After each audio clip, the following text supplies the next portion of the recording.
Hey, this guy rules. Thanks so much for the 51 months, man. Appreciate it. Welcome back for 51. Good luck on the changli rules. Thank you, man. Hopefully they go well. And hopefully I don't get another Ling Yang again. Hey, York. Welcome back. Welcome back, everybody.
You got Proto Merlin in 3 multis, Summer Ibuki in 2. Surely you'll get Summer Scotty in 1. Yep, that's the spirit.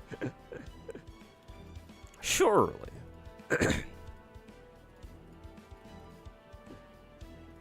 That's the spirit, Hannah.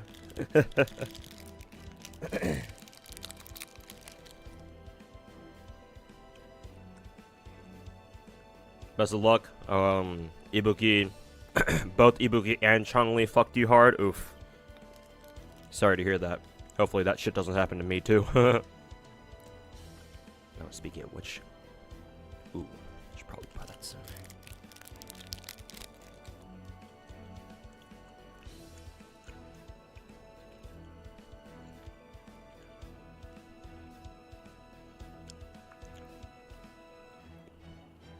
Yo, thoughts on the Star Rail collab with Fate? I'm actually going to make a YouTube video on that, or I plan to.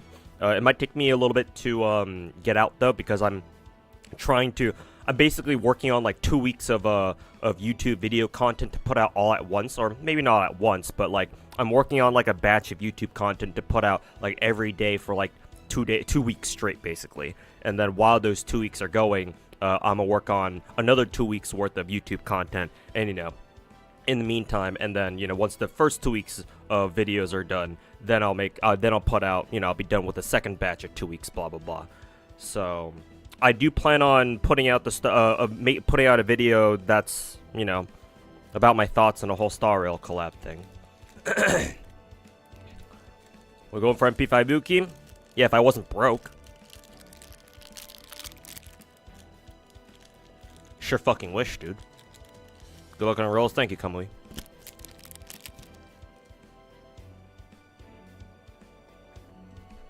You're like 90% certain Ibuki is more of a little sister than a mommy? I mean, don't tell Twitter this, but her Saber version does have an emoto version, if you want to think of it that way.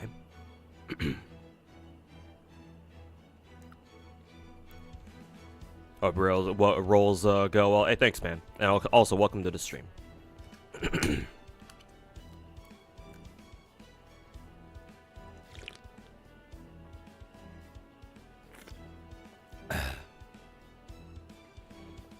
You started playing FGO and you pulled Edise. First things first, I'm so sorry you started FGO. Second of all, I hope you enjoy your stay in hell. And third of all, congrats. Scotty is in 3 days? Yeah, it should be. Or maybe in like 2. Full Auto Alchemist, thanks so much for the 13-month resub. Welcome back. Is 3 Ibukis and 1500 unlucky or mid? It's worse than average, probably. I think slightly worse than average, but it's... yeah.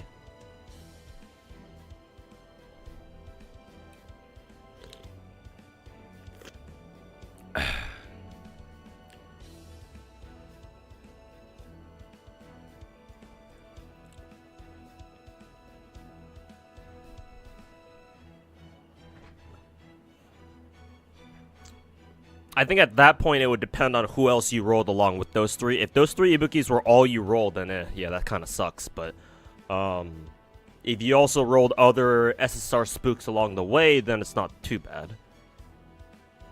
Also, how many Edises did you get?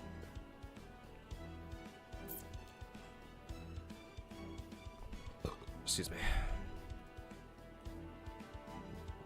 Who's my favorite FGO artist? Well, that would naturally be Wada Arco. Gee, I wonder why. But it would be Wada Arco for now. Unless I am convinced otherwise. But, you know, obviously that's gotta be a tall order. Alright, good luck on it. Hey, welcome everybody from YouTube stream. Or from the YouTube chat.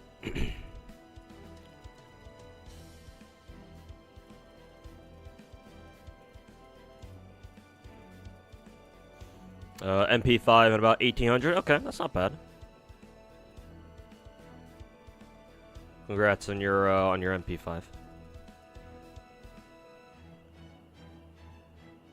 Just those 3 and like 15 of 15 Edises. Well, I guess at least you have MP5 Edise. So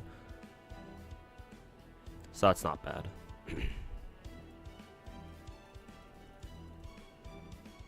But if you didn't get any other 5 stars, then...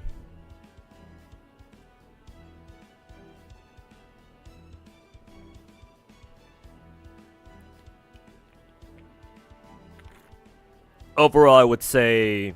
what, 3 Ibukis and 1500 is kind of mid. If not, like, slightly less than mid. Or slightly worse than mid.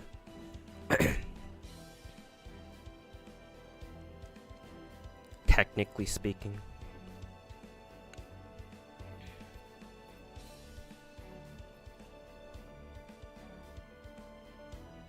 But yeah, it would have if it would have been nice if you had hit the MP5 within 1500 though.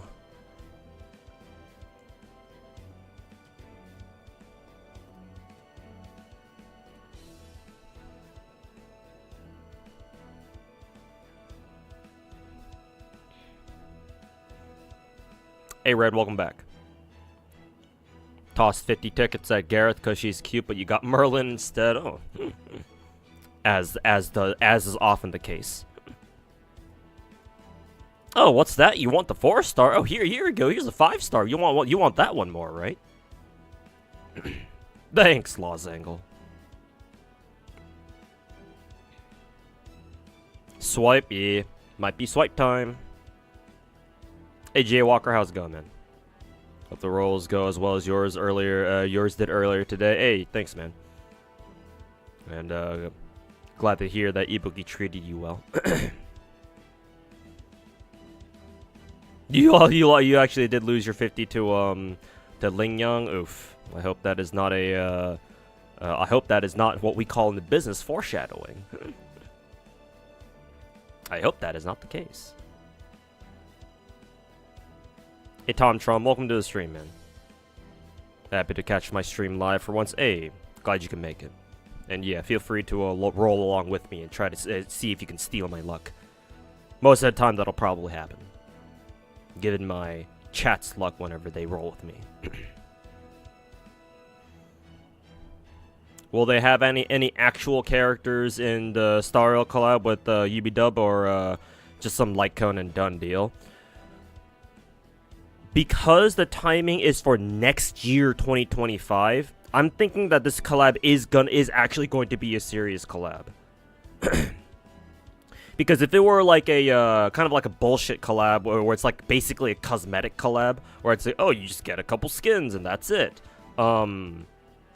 then there would be no need for them to set the collab date for literally next year, right? Because collaborations and stuff take a long time to get going, right? Especially when you're dealing with Type Moon. Like, these sorts of events don't just happen overnight, right? Because, like, things will always be slow when you have, like, two, like, big companies trying to work together to get to make something together, right? Because, you know, you have to make sure nobody's, like, disrespecting each other's IPs, and like one party isn't, like, you know, mismanaging the other's IP, blah blah blah, all that fucking bureaucratic administrative shit. So, like, they have to make sure that everything's gonna go right, and that nothing fishy or nothing bad happens along the way, right? Because you don't want that, right? If something bad happens in a collaborative effort between, like, two big companies, then you know, if shit goes down, then, you know, worst case scenario, not only does the collab itself fall through and not happen, but also those two companies will have bad blood with each other for years to come, right? Good example of this was between Capcom and SNK back in the day, back when Capcom and SNK were used to be tight with each other and so therefore were able to make, you know, those Capcom vs SNK games, the CVS 1, CVS 2, SVC Chaos, which, funnily enough, it just got a remaster done, remaster / remake, whatever the fuck it is, on Steam.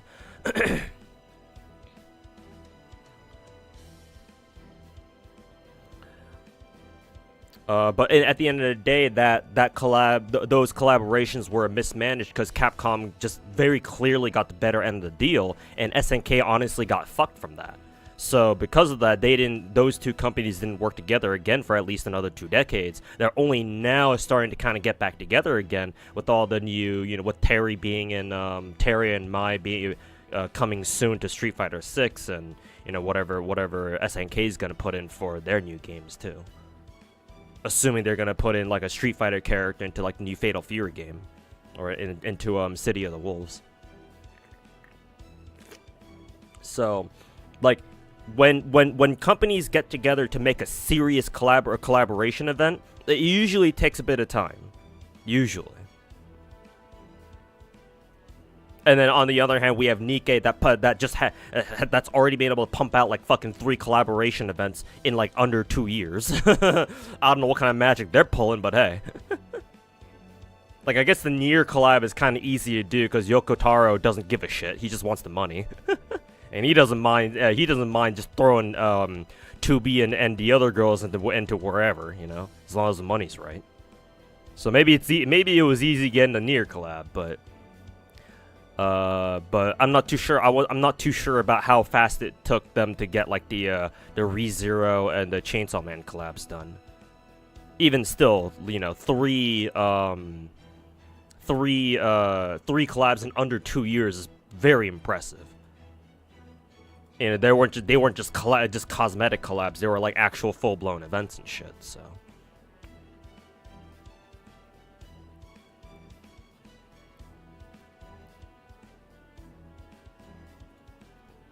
Excuse me.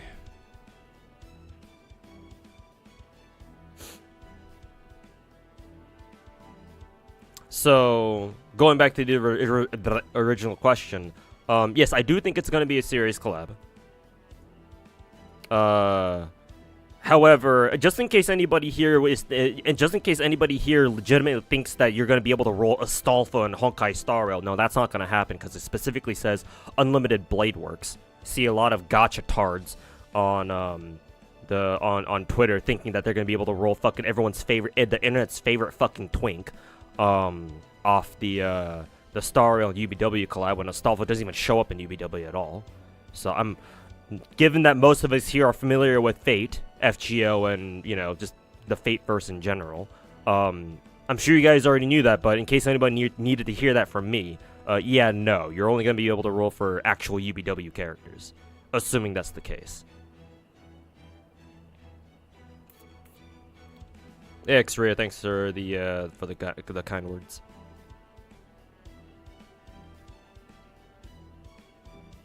You already saw Box 2 asking for Ishtar in the collab. Yeah, he's not going to get it either. Unless they put Rin in the game. Which, alright, sure. Which, anybody who's asking for, like, any of the Rin faces, if they get Rin, they're going to be happy then. Like, that's all they really need. Like, why are you asking for Ishtar? Just ask for Rin. It's basically who she is.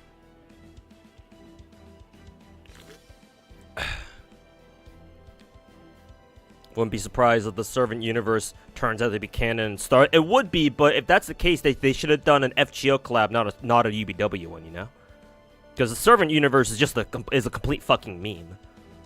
It's just a joke.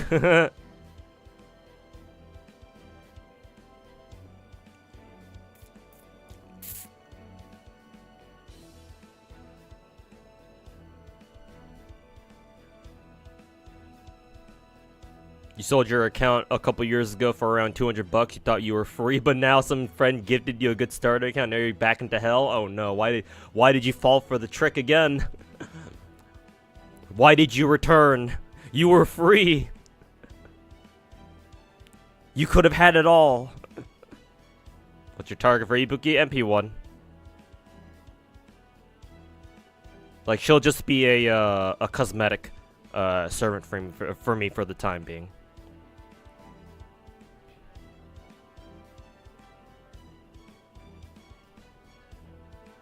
Yeah, my favorite UEW character is Stolfo.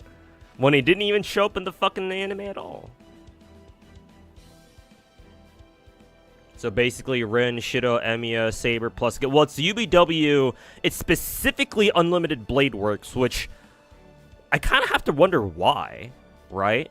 Because here's the thing, we kind of had an idea that this was gonna happen because back earlier this year, I think we had mumblings of like Star Rail's game director or whatever. I think his name was David or something. Having an interview with Kinoko Nasu. So like we were kind of like memeing about how, oh yeah, this is totally gonna mean a fucking an FGO collab or like a Fate collab of some kind, right? And it actually turns out to be true. But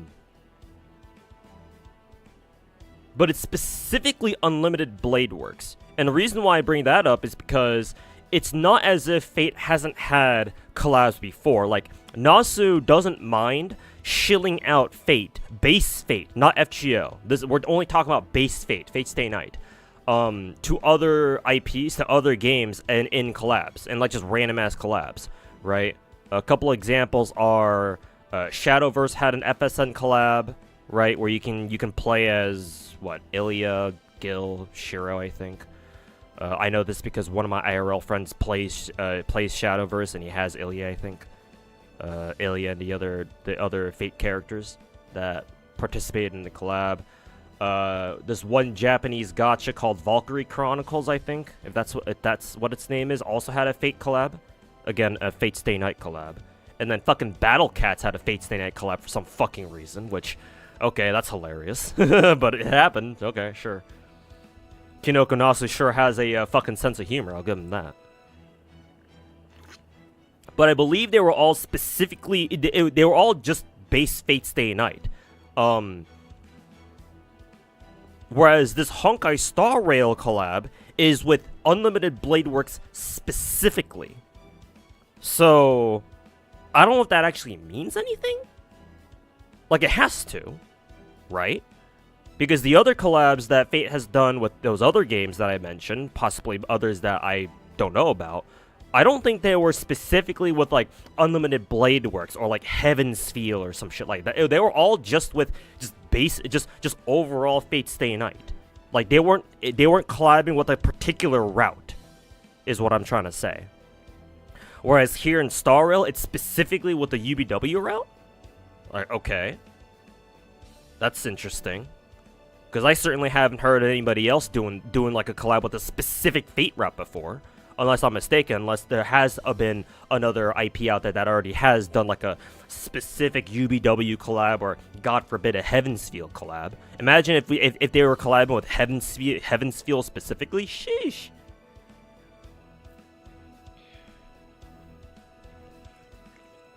So because it's specifically UBW, obviously that means that the characters that are more prominent, that have more prominent roles in UBW, are obviously going to show up.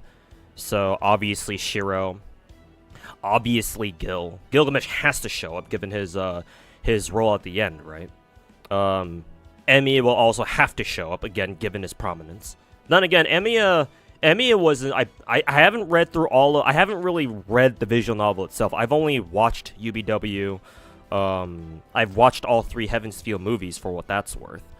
I did watch the original 2006 Fate Stay Night Dean anime, but like it's been fucking almost 2 decades, so I don't know if I remember much from it.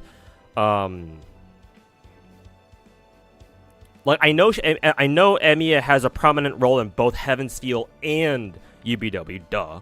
I don't know how much role he had during in base FSN, or Saber's route, whatever the name that is. But regardless, we're not talking about base Saber route right now. Yeah, Emiya has to show up in some way. I would imagine Ku has to show up too, right? Because Ku does have a pretty major role in UBW, I think, right? I think he does. I mean, that's where we get the whole "you dodged my undodgeable blow" meme from, as part of the "people die when they are killed" the meme series.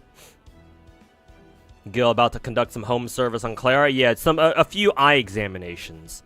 Surely nothing will go wrong with that. Mahjong Soul. Oh yeah, that's right. Yeah, Mahjong Soul had an Ilya collab, but honestly, I kind of almost count that as something separate, because obviously that collab was specifically with the Prism Ilya manga / anime series, not necessarily with the base Fate Stay Night.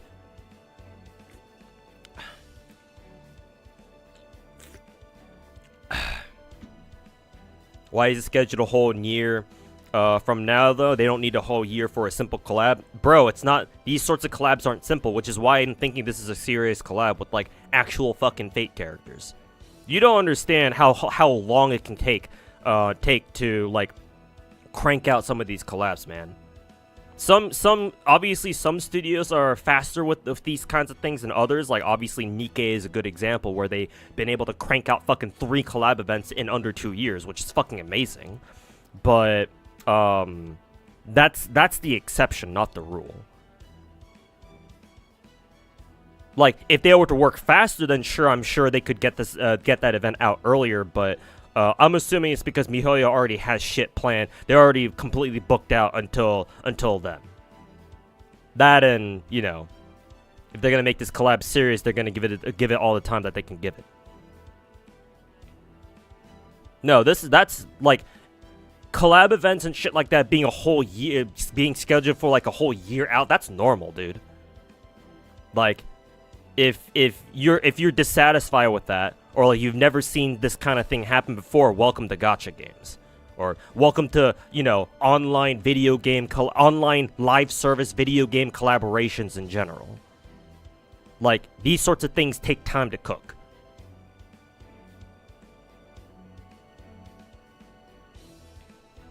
So beat it.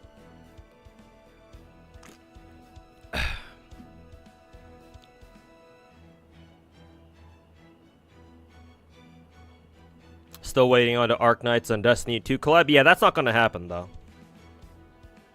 At least, I don't think so. I think that collab is basically dead and buried. Which is why we got a random-ass Dungeon Meshi collab instead. To distract the Arknights players.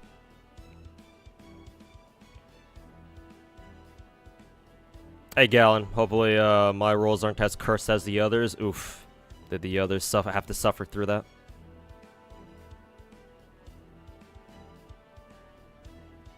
Say that to Fortnite? Say what? like cranking out collabs. Well, Fortnite is a different beast altogether. Like, Fortnite's whole thing at this point is that, yeah, they want to collab with as many things as possible, as humanly fucking possible. Which, hey, that's really cool. But it's like, that's kind of their thing, right? And they've had years of experience of, like, reaching out to other IPs, throwing a bunch of fucking money in their face, and being like, hey, we want your IP in our game. We're gonna pay you. Here's a lot of money. And usually the other parties, like, ooh, money, cool, all right, do your thing. Like, I'm sure MiHoYo could do that if they really wanted to, but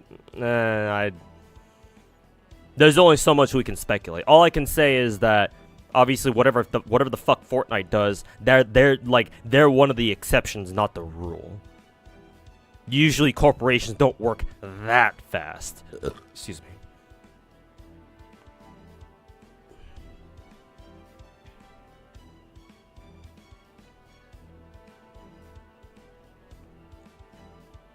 Does Fortnite have story stuff with collabs? Is just from what I understand, what Fortnite does with their collabs is it's usually just skins. However, they do have a in-universe lore reason as to that explains why they have so many collaborations.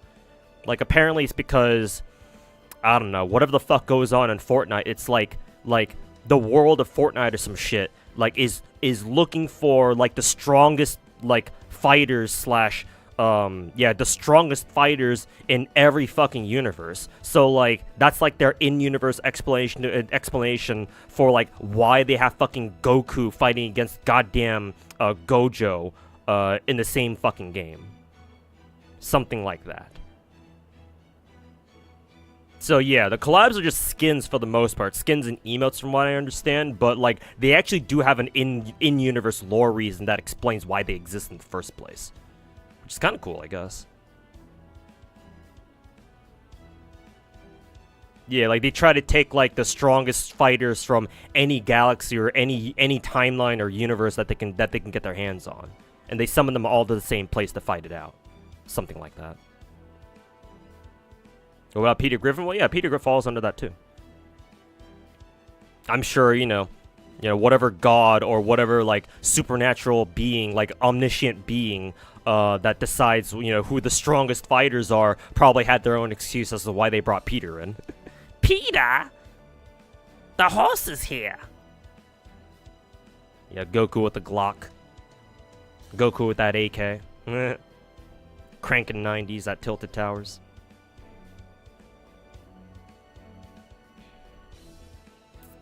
To collab are actual characters like Emiya and Seiba. Will it make them permanent party members no matter how shit they are? I mean, I'll use them for sure, yeah. What if Fate becomes canon to the Star Rail universe? I mean, I've been joking for the past year that Star Rail is basically FGO 2.0. Like, chat, you guys don't understand. Star Rail is basically FGO 2.0. So, like, for those of you who've been kind of praying and wishing that La Zenga will get started or, like, announce an FGO 2.0 or some shit, or like an FGO 2, bro, MiHoYo has already beaten them to the punch. You guys are a year late. Get started on it. Chop chop. Come play the superior game called Honkai Star Rail. Fuck FGO. Old ass museum piece looking ass. MiHoYo has 3 whole games, and wonder it takes them a whole year for it. I mean, if you want to pull the argument of they have 3 games, and man, it's not just 3. Might I remind you? You're only thinking of their big games. Like, I hope you realize they have more games that they're managing behind those 3 too. You know. Are you forgetting about Honkai Impact 3rd? Are you also forgetting about Tears of Themis, which is, I think, their Hannah, correct me if I'm wrong, but I believe Tears of Themis is their what was the genre called again? Oh, like Bishoujo? Bishoujo Gacha? I don't know. Yeah, but they have Tears of Themis. I think they have another one. I mean, I don't know if you technically can include Gun Girl Z. I don't know their fucking Honkai I don't know the Honkai Gakuen timeline. But for sure, at least Honkai Impact and Tears of Themis. Yeah, Ultimate game. There you go. Did Honkai 3rd finish the story already? I mean, sure, maybe. I don't know. I don't play the game. But the game's still going. Do you enjoy Honkai more than FGO now? I mean, technically, because only simply because Honkai Star Rail is new and it's still fresh. Whereas FGO, I've been playing this shit for the past 7 years, and honestly, it hasn't really changed that much. Honestly, FGO introducing the Grail Front event is probably the most it's done to kind of put a fresh twist on its gameplay. But we only get fucking 2 Grail Fronts a year, if that.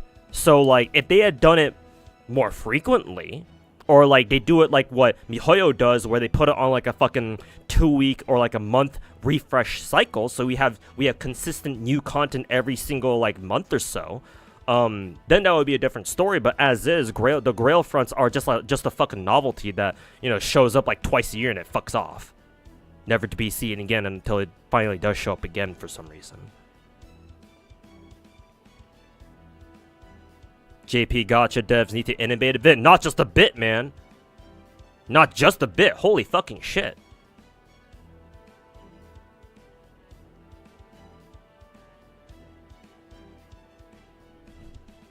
With how the Chinese gacha devs are pushing, are the main ones, revolutionizing or making the gacha genre evolve?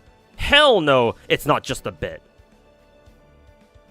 JP devs need to realize that they're getting fucking left behind in the dust thanks to all these fucking titan Chinese gacha devs, mainly MiHoYo. But you've got other ones coming up out of the woodworks like fucking Kuro Game and Project whoever's in charge of Project Mugen.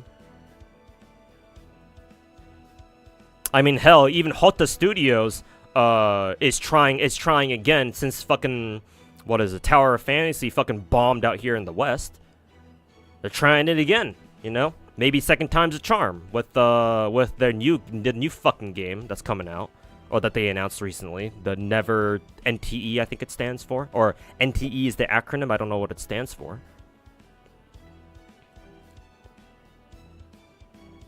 You're bummed out you missed out on the Grail Fronts. They looked fun. They are fun, yeah. If you're getting a little bit burnt out on the usual FGO gameplay, Grail Fronts were actually a very nice, refreshing change of pace. It was actually pretty nice.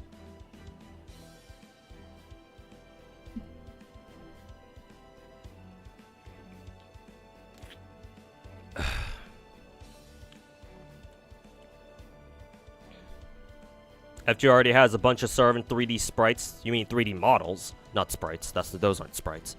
Thanks to Arcade, they just have to make an open worldish thingy. You have to realize that it's on Arcade. Not only that, but I'm not not trying to hate on Arcade here. Actually, no, I'm lying if I said that. I am hating on Arcade here a little bit. I think FGO Arcade's 3D models look trash. They don't look too good. MiHoYo could make better 3D models out of Fate characters than who was it? Sega could. I think Sega was in charge, or whoever the fuck was in charge of developing FGO Arcade. So not only would you have trouble importing FGO Arcade's 3D models onto a PC platform, at least I would imagine that's the case. I'm not a developer though. I'm not I don't have any experience in that stuff, so I'm just guessing here. But not only would I think you would have problems with that, but also I wouldn't even want them to use those models in the first place because they don't look that good. They could do better, is what I'm trying to say. Also, Qmaster, Q23, thanks so much for the 2-month resub. Welcome back. FGO Arcade is really old though, isn't it? It's decently old. It's decently old. I don't know when it first came out though. Might get some nice 3D Fate models. That is true, yeah. That is true. Or the Hoyoverse fanboys and the fangirls are just gonna make 3D models from scratch, emulating the Honkai Star Rail models.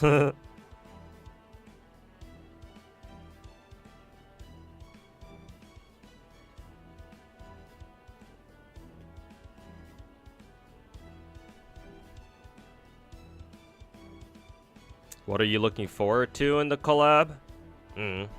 Just characters.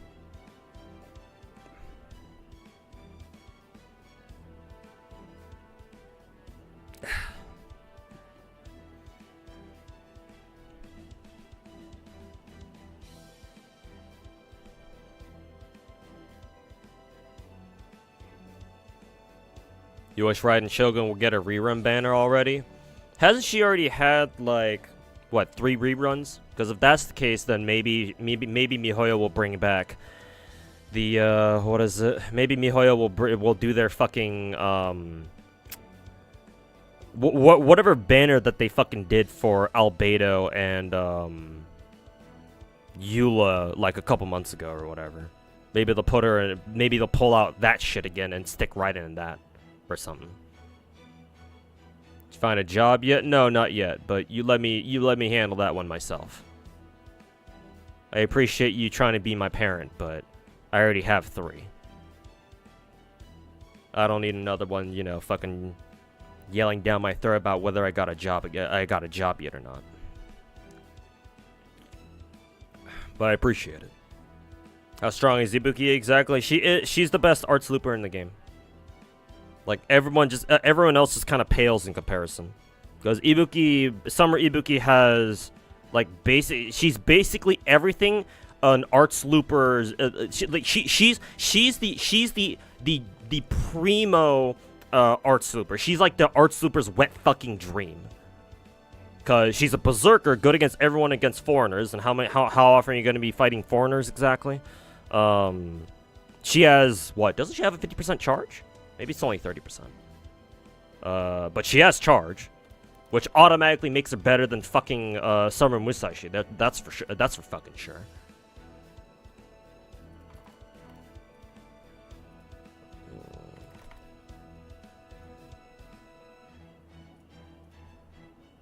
Let's see, yeah, not even 30, 50%. So yeah, that's a done deal. She's already better than Musashi.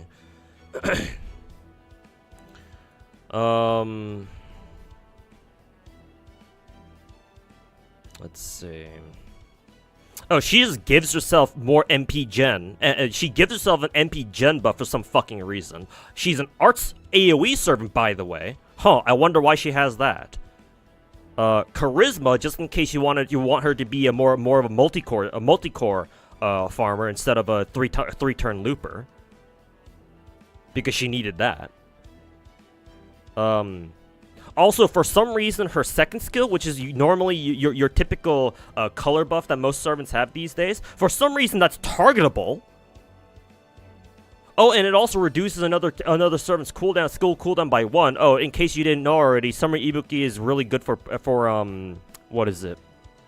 For Archetype Earth 3-turn reloading. Because of Summer Ibuki now, or you don't have to use Summer Ibuki. For example, you could use Malter, because Malter has the same thing, where she has a skill cooldown reduction on her own skill. But arguably, Summer Ibuki, actually not even arguably, objectively, Summer Ibuki is better because she has a targetable Arts Buster buff, and Archetype Earth is Buster, so, you know, put 2 and 2 together.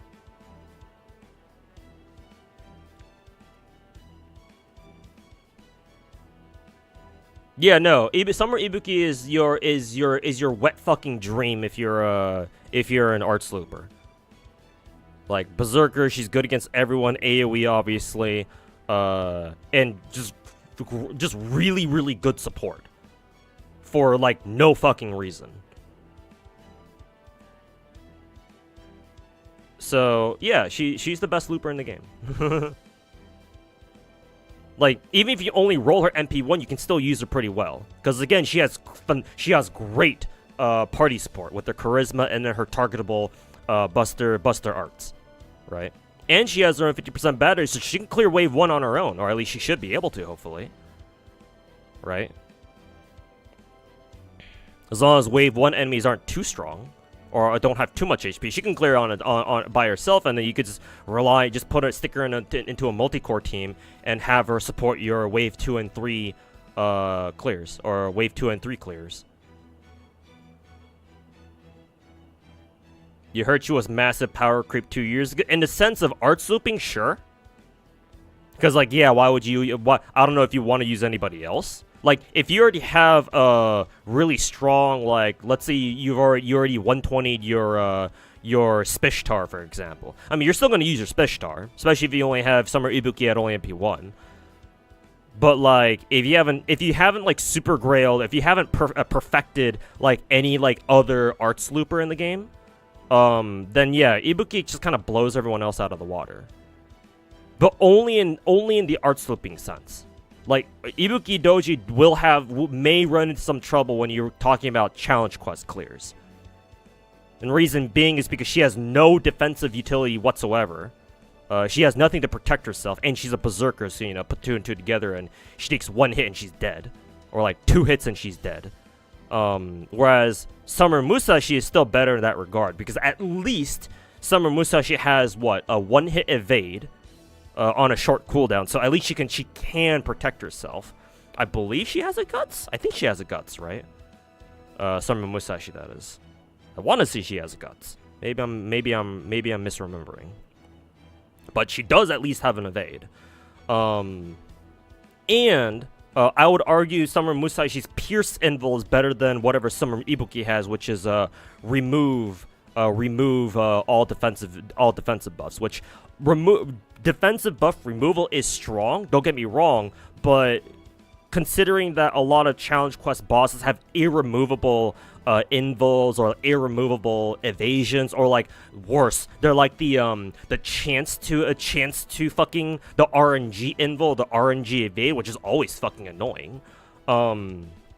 Yeah, like Ibuki can't really remove that because they're usually irremovable buffs. So like, good luck using Ibuki against those assholes. Whereas Summer Musashi, Pierce Invul is just straight up superior to that. Because, you know, she just goes through everything. She just goes through Invul. So you don't have to worry about removing shit.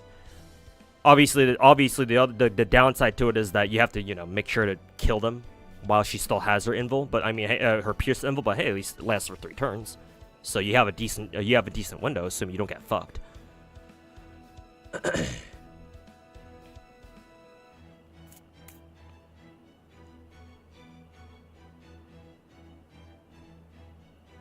She has guts and evade, then yeah, there you go. Summer Musashi should survive better. Should. I mean, they're both berserkers, so you never really quite know. But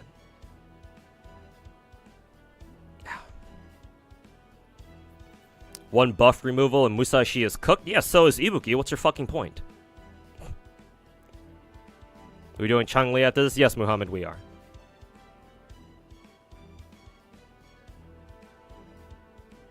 But if you're using a berserker, you want that servant to be as offensive as possible. You don't want defensive abilities on a berserker's kit. You say that now, until you start using berserkers in an actual challenge quest. Because I'm sorry, if that's what you truly think, you haven't done enough FGO challenge quests. You do want your berserkers to at least survive for as long as possible. It's not easy, right? Just given their nature. But the longer a berserker survives in a fight, usually the better it is for you. Unless you just specifically want them to just blow their load once and just leave. Right? But, like, if you wanted those kinds of servants, like, just like, oh, one and done servants where they just suicide afterwards, like, we got some better choices for that, to be honest. Like, have you never heard of a rash?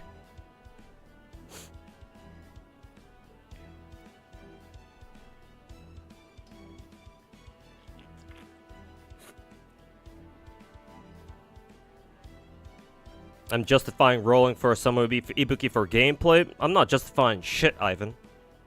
I was just responding to somebody's question in chat who asked, is Summer Ibuki really good or whatever?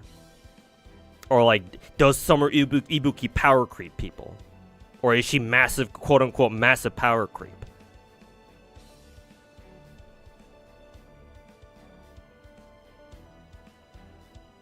I ain't justifying shit.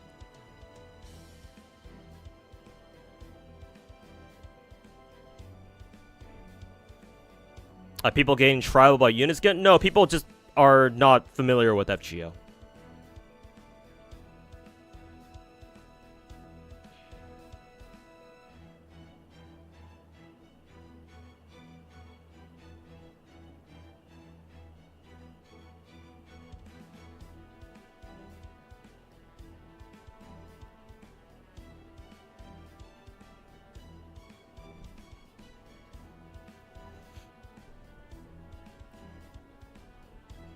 Morgan better anyway.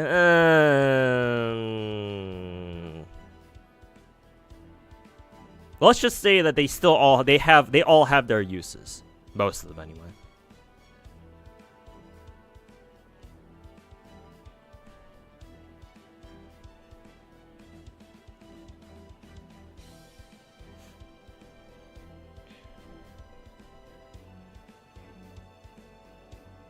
It was a joke, read the rest of the post. Yeah, maybe to you, but to the other people in chat reading your message, maybe they don't take it as a joke.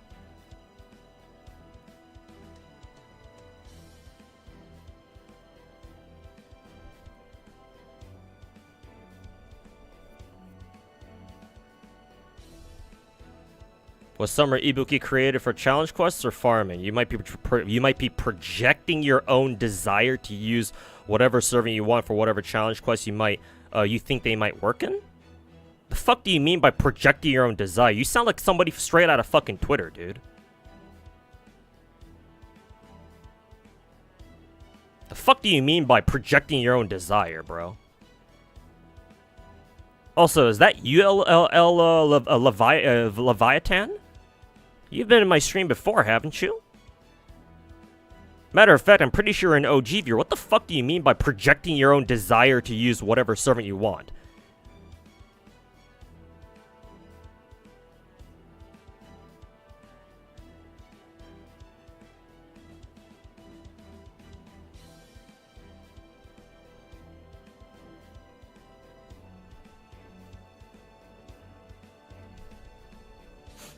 As if it matters what the devs intended when they create a servant. I mean, it's important, but, you know, players will do what the players feel like needs to be done.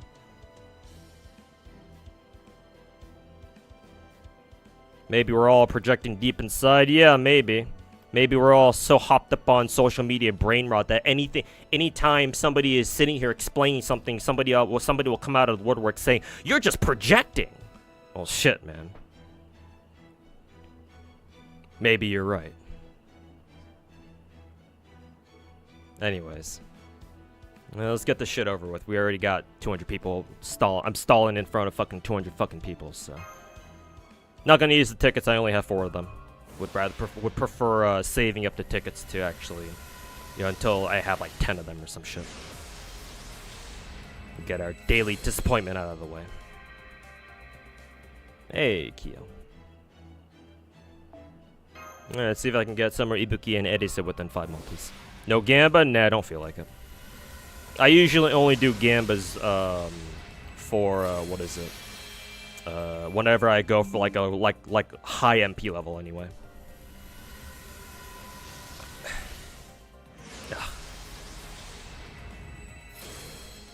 MP5? No, unless you want to pay for it.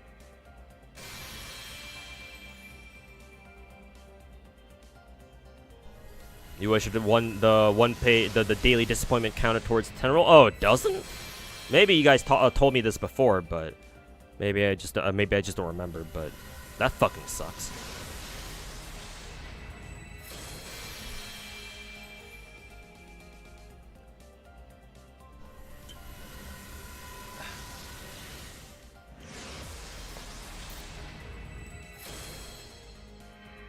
Pay for it, chatter. Yeah. Pay up, buddy. You want to see an MP5 roll? Alright, drop me 400 bucks right fucking now. My roll's going, just started.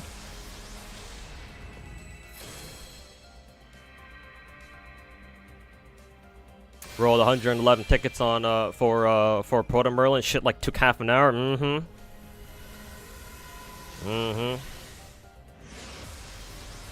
No, to be fair, you could have just skipped it. Oh, it's Gold Berserker. Oh, hey, look, we're done already. Hopefully this luck keeps up for Summer Scotty. But we're still going for Summer Eddie Sick, because I still do want 1 copy of her too. Okay, we're done. Alright, easy. Moving on. Changing, let me go change the directory to Wuthering Waves now. Alright, thanks for watching, everybody. We're moving over to Wuthering Waves now. You guys were here for FGO. Ta-ta! And skip the rest of this shit because I don't give a shit. Alright. War time! Hi! みんな元気ね。あなたはどうかしら。元気してる？夏よ。元気出して全力で全身全霊込めてお姉さんといっぱい遊びましょうね。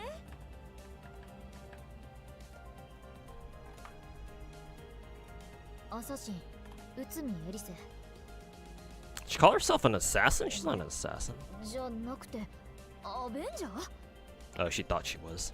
せめてライダーでは？そうか、これが水着霊気ってやつか。ともかく今後ともよろしく。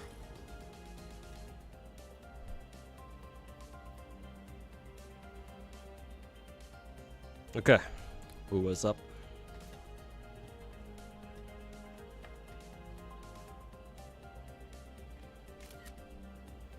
Okay.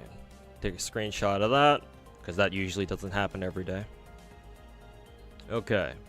You think I stole your luck this time? Yoink! Thanks, buddy. I'll hold on to this until summer event's over.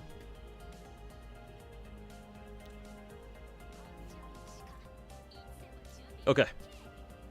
Alright, but for real though, if you guys were here for FGO rolls, yeah, I only really planned on getting MP1 Summer Ibuki and Erise. I may change my mind later because I believe all summer banners are live until throughout the duration of the summer event, right? So if my summer Scotty rolls go well, we'll see what well means. I may go for further MP copies for like Proto Merlin and Summer Ibuki, but we'll decide that later once I've got all this other shit taken care of. So for now, maybe I'll roll later. Just keep an eye out for if I decide to do like a random roll stream in like a week or so. But for now, this will be it for FGO. And so we will move on to Wuwa. So make sure my FGO stamina is okay. Yeah, it's okay. Ah! Black screen. Let's see. Alert box, color source, chat box. There's my webcam. And then Wuwa.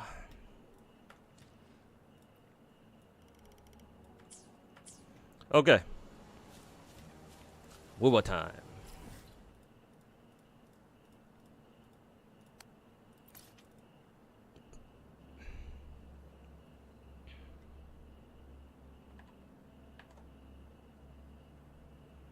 They'll all be active until the end, yeah.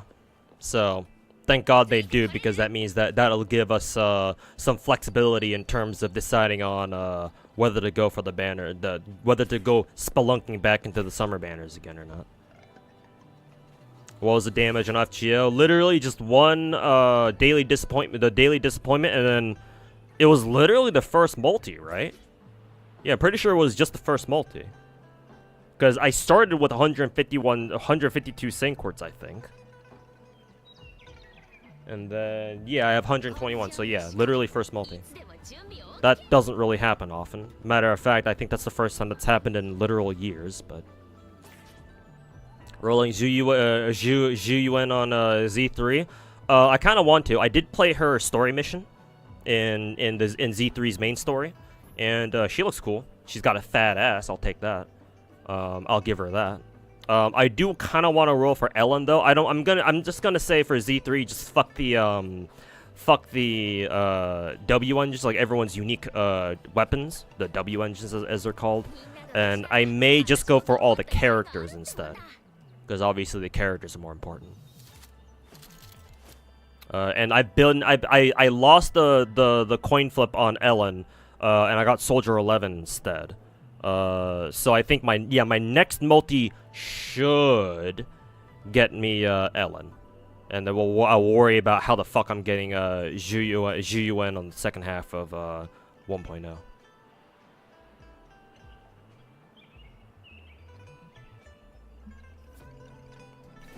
Anyways, it's time to waste the money on Tamamo in another universe. So yeah, without further delay. Whee! Burp. Ooh, nice. Another Tauchi thingy, whatever this is called. Cool. Still gotta actually build Tauchi though. Hey, another one. Very nice. Alright, Astrite time.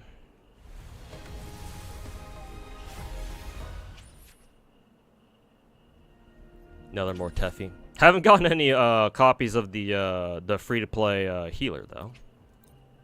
Kind of funny. Another purple. Can kind of already tell.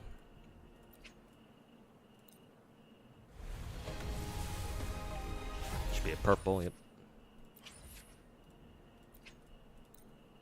Did you end up getting Jinshi? Yeah, I did. Jinshi and her weapon. Unfortunately, I did lose the 50-50 and got spooked by Lingyang. Alright, this is our gold. Alright, let's see if I become another Lingyang main for the second time. Alright, gold. Oh, it's this girl again. Woohoo!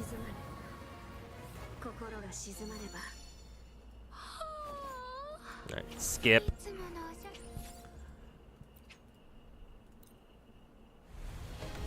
No spooks. Yeah, that was gonna happen. Not with my luck on FGO literally just now. At least she's hot. I already had her, you know. I don't really care about what the resonance chain thingies in this game. I only really care about getting. Oh, this is pretty lucky. 3 4 stars. I only really care about, you know. Actually, how much premium currency do I have currently? Yeah, I only... Oh, not too much. I only really care about getting new characters. So, like, if the Genshin spook was like a Kalkaro spook instead, that would be nice. At least. But, you know, as it were.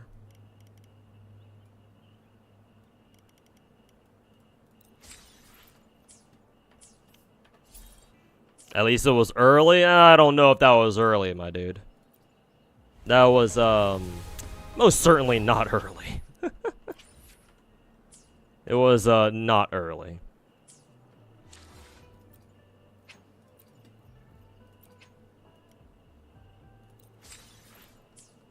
Yeah, GN, yes I do. I currently have... Is there a character? No, I'm still missing Kalkaro. I think Kalkaro is the only character that I'm missing. I want to say I have everybody else. So yeah, I think Kalkaro is the only character that I'm technically missing. Yep. Okay, is it time to spend money? I think it is.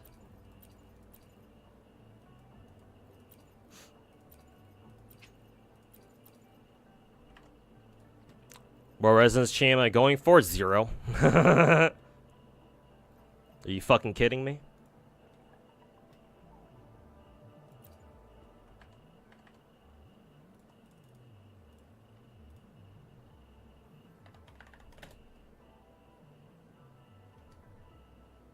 This is...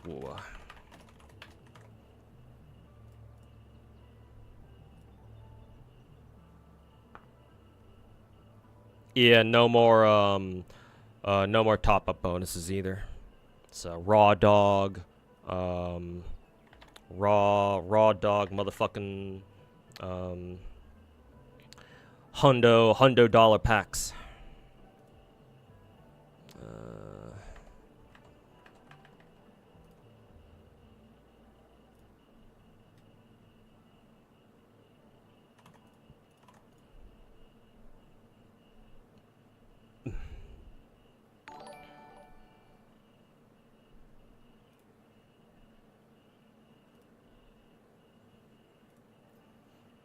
Carl 3 Johnson, thanks so much for the brand new Twitch Prime stuff. Greatly appreciate it, man. Welcome to the team.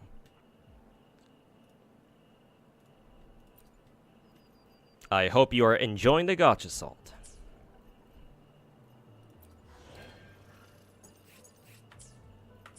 Okay. Should be good to go here.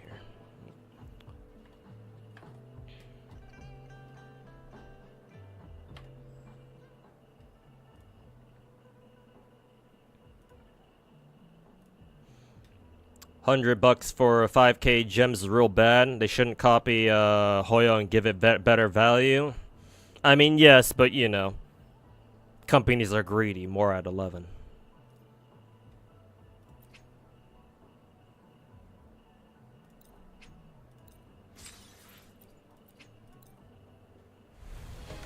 Did you end up getting MP6 Arc? Yes, I did. Cost me more than I wanted it to, but it was done.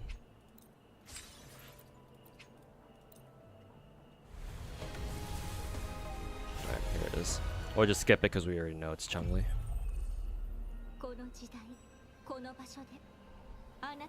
Not even 8k, I think it's 7k. No, it should be 8k. Because this game's a Genshin clone, so everything of importance it copies straight from it's straight from Genshin. Nice titties. And of course, changli shows up in a fucking mineral because of course why? Of course it would. Of course she fucking would. Because yeah, if we go check the prices on the store, yeah, no, it's 8k. 1600 plus 480. No, it's the exact same shit as Genshin. All the packs here, at least for the raw ass primo packs. No, these are all just ripped straight from Genshin. These are all the same value. These are all the same prices. These are all the same premium currency counts.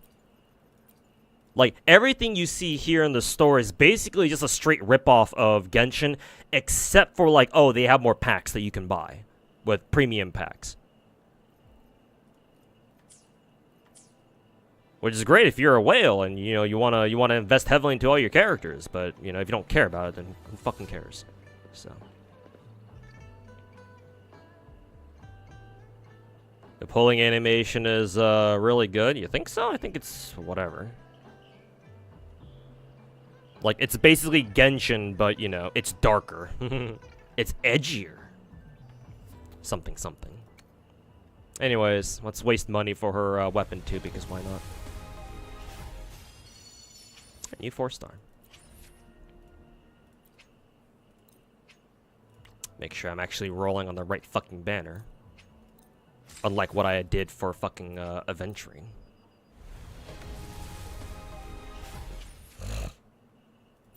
Yeah, Wuwa does have $500 and like $1,000 top-up option on their website. Yeah, and they do give you more stuff.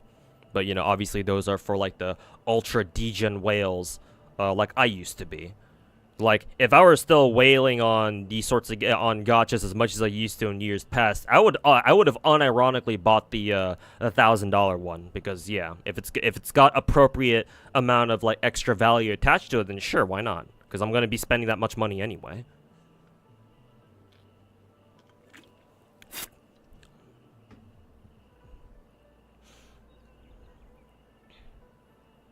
They even copied fucking Paimon with Abby. Only difference is that Abby didn't show up right at the start of the game, and you know, for what it's worth, they're significantly less fucking annoying than Paimon is. But you know, it's not like that was really hard to do now, was it? I believe that means that I'm out of my premium currency. I'm pretty sure. Oh no, I think I have like one more. I got one more in me.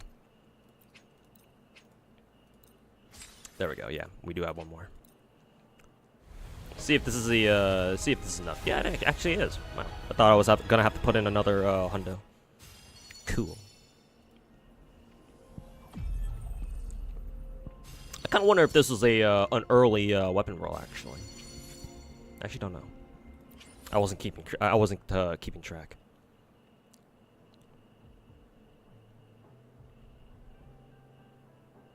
$99.99 lol, just put 100. You know why they write 99.99, right? It's a marketing ploy.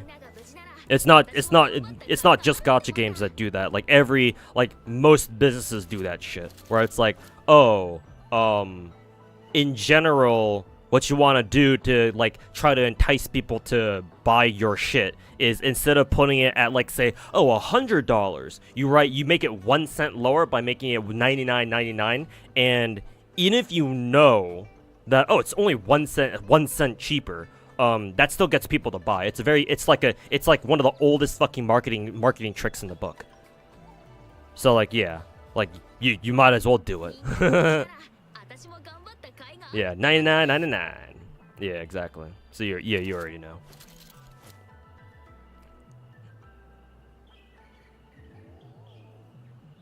Yeah. Unfortunately, extremely common, but hey, that's the world we live in, I guess.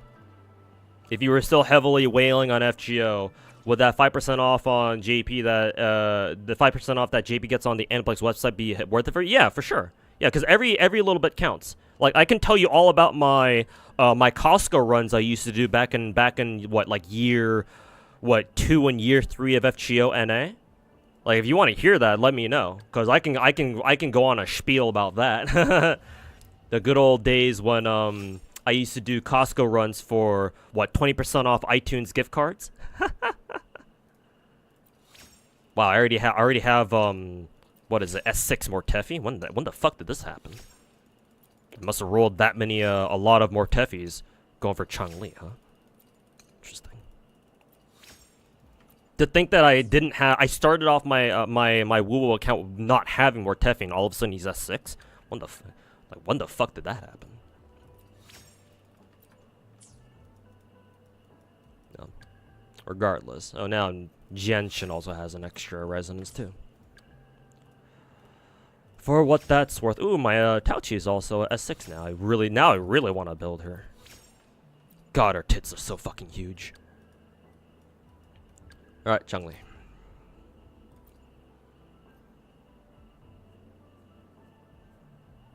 Costco Apple cards with clutch, yeah, man.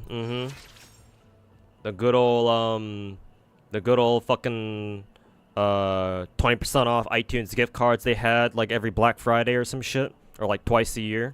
God damn, those are days, man. So yeah, Spiritual remains over on YouTube chat. If I were still whaling a whole bunch and I were a JP player, then yeah, sure, even something as low as a 5% discount, like that shit adds up for sure. For real, for real.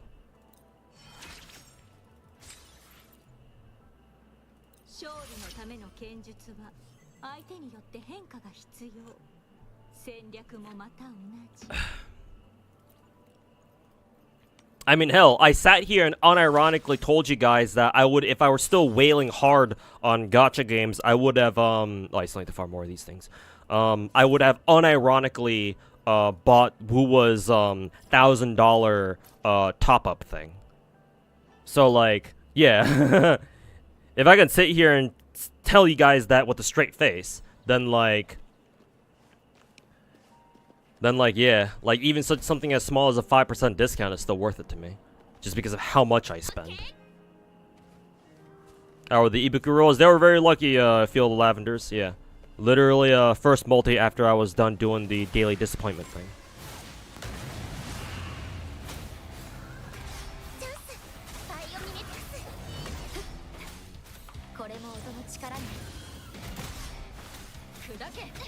Ow. I can actually finally hear the music here for this fight. Maybe it always was. Maybe it always did have music. Maybe I always played this fight on mute or some shit.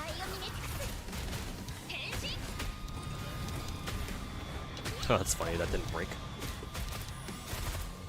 Oh no, we did break him. Technically.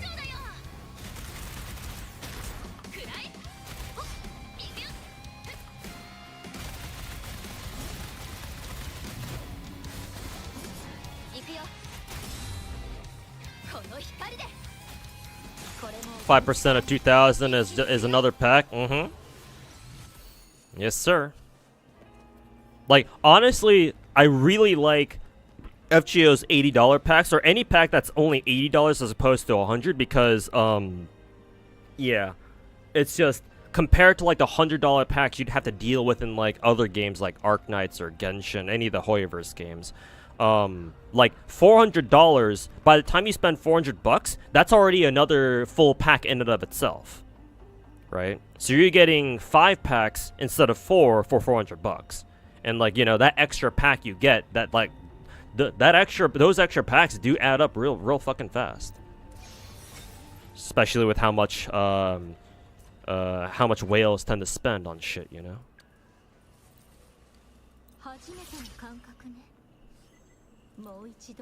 Why do you use Spectro over? Oh, because when I first started billing her, I had better Spectro gear over Havoc gear, and I never bothered changing her. I will build her. Or give her Havoc gear eventually, just not now. Because I don't have enough for. I need more stamina to get her more of this shit. Probably should have prepared for Changli a little bit better, but I don't really care. I'll take my sweet ass time. What is her weapon actually? Is it crit rate or crit damage? It's got to be a crit stat somewhere. Crit damage. Okay, good. Then we'll give her. That's perfect. Then give her a crit rate. 4 echo. 3. 1. 1. See if we can upgrade this to max. Auto select. There we go. Alright, let's see how badly this shit rolls. Hey! I got at least a little bit of crit rate. Pretty sure that's min-roll crit rate, though, or it's something close to min-roll. I guess the energy regen is nice. Double crit. Let's see, a crit rate, crit damage, ult damage bonus. Yeah, this one's fucking trash. This actually not bad. A lot of useless stats, I think. She has a lot of crit rate now that I think about it. Yeah, she already has almost 46%. What are her stats here? Oh, it's more crit rate. Okay, so she'll get 2.4, 2.4, 5.6. So what? Another 8 extra crit rate. So that's good. I'll try to level up her weapon as much as we can here too. Hey Ramco, you got absolutely fucked by Ibuki rolls? Ugh, sorry to hear that, man.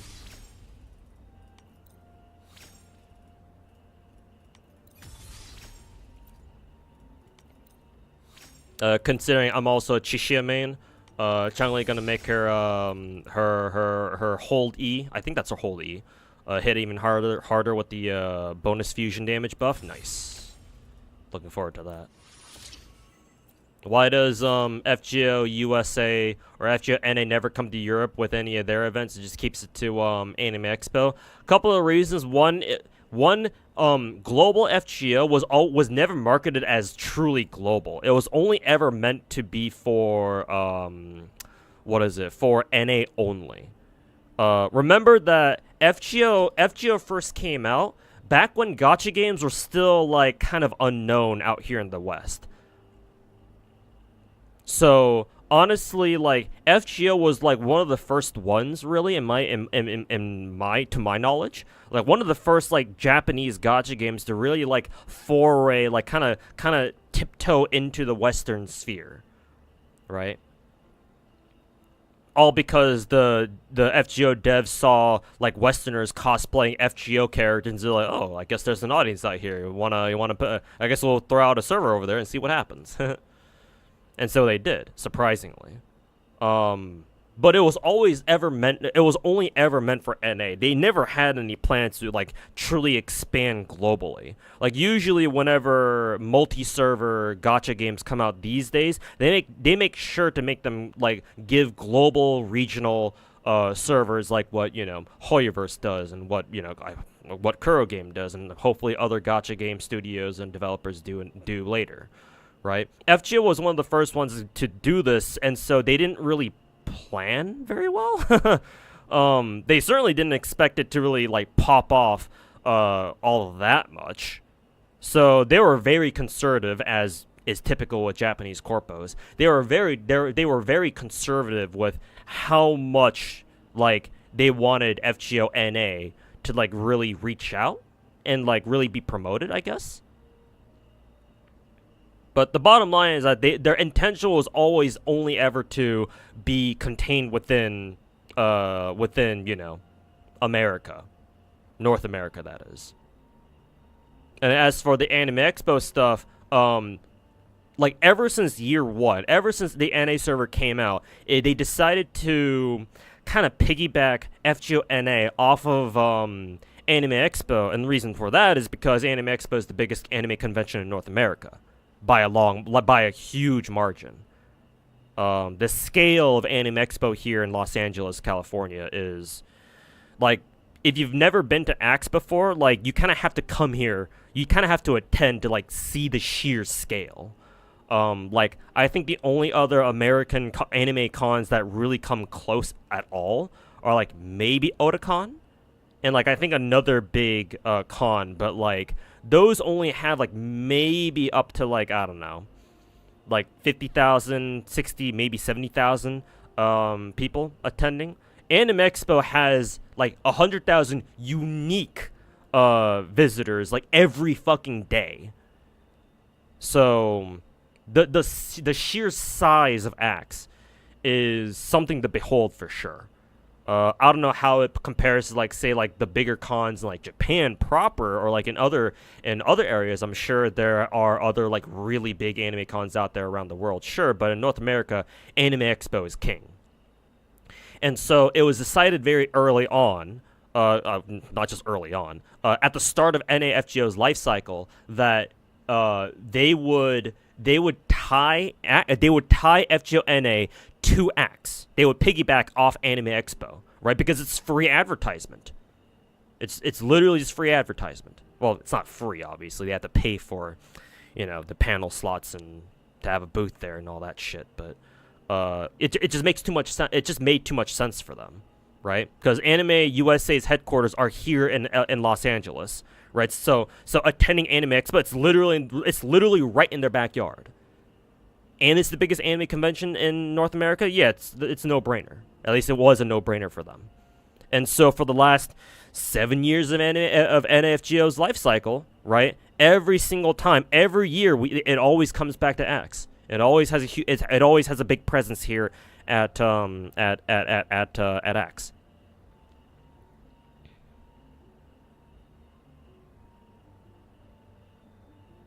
But yeah, unfortunately, Los Angeles has no plans on like making FGO NA like truly global. They should, but they don't. Because, Japanese corpo, so, they can go fuck themselves. Or they can go fuck themselves. So yeah, EU just kind of gets fucked here. EU and basically every other region. But that's how it is.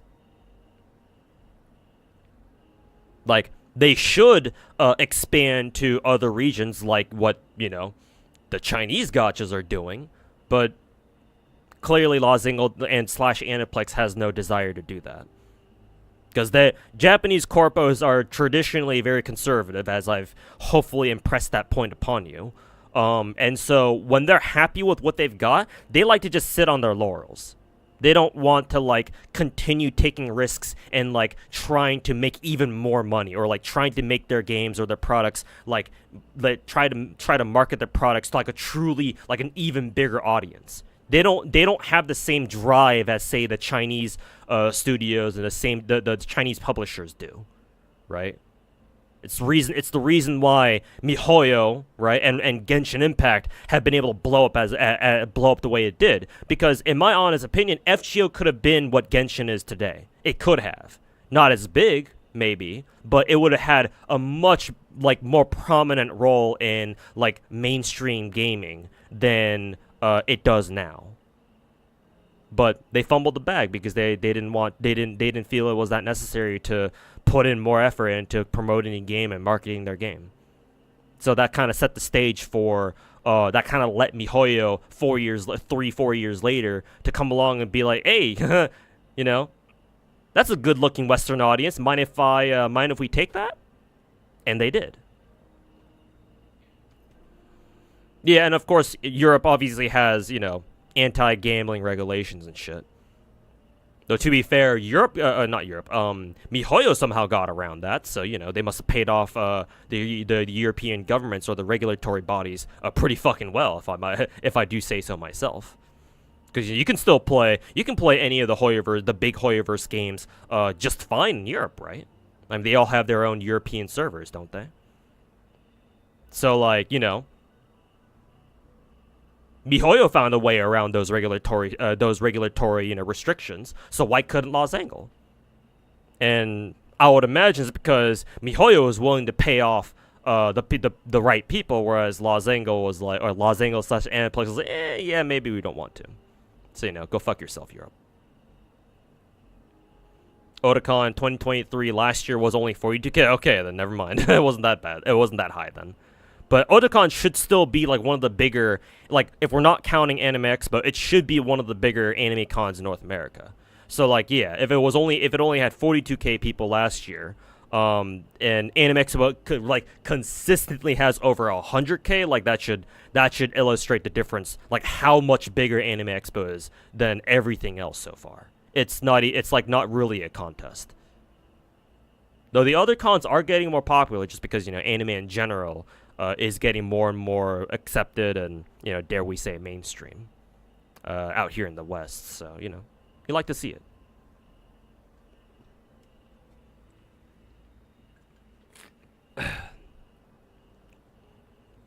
You don't think the EU has any stricter regulations on gambling compared to whatever the fuck China has right now? Maybe not, man. Maybe you know that better. You know that situation better than I do. But you know, my best guess as to why FGO doesn't really fuck with or FGO NA doesn't really fuck with Europe is because, you know, it was only ever meant to stay here in NA, and yeah, they don't want to expand anywhere else because fuck you guys. Not my words, Los Angeles. Let's see if I have any more of this this material.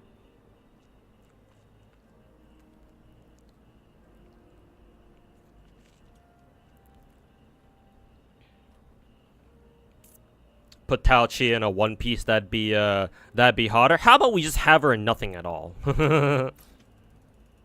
But you know, that's what mods are for. Don't forget to clean up the old ramen cups under the desk. I do need to vacuum my floor, though. My floor is looking kind of messy with all the fucking hair down there. I also do need to get a haircut. Because it's summer and goddamn, it's fucking hot.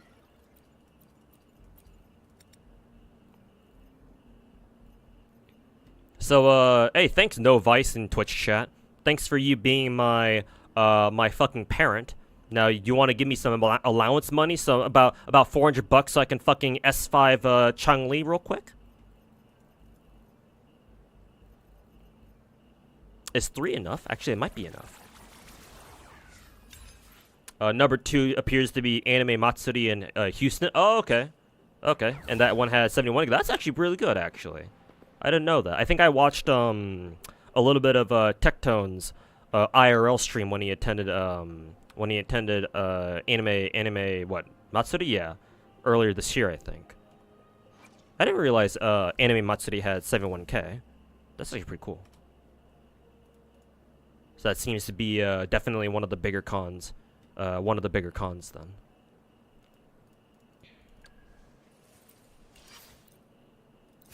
Yeah, it's just barely enough.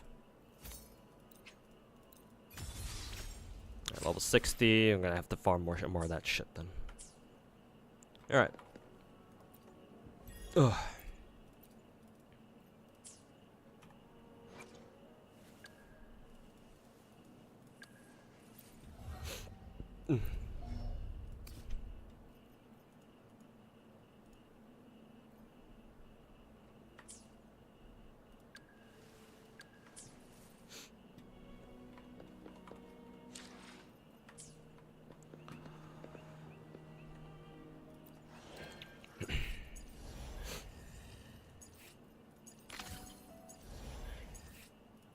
Let's do a trial real quick.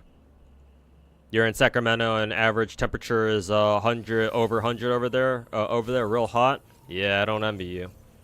At least down here in SoCal, it's a little bit more manageable.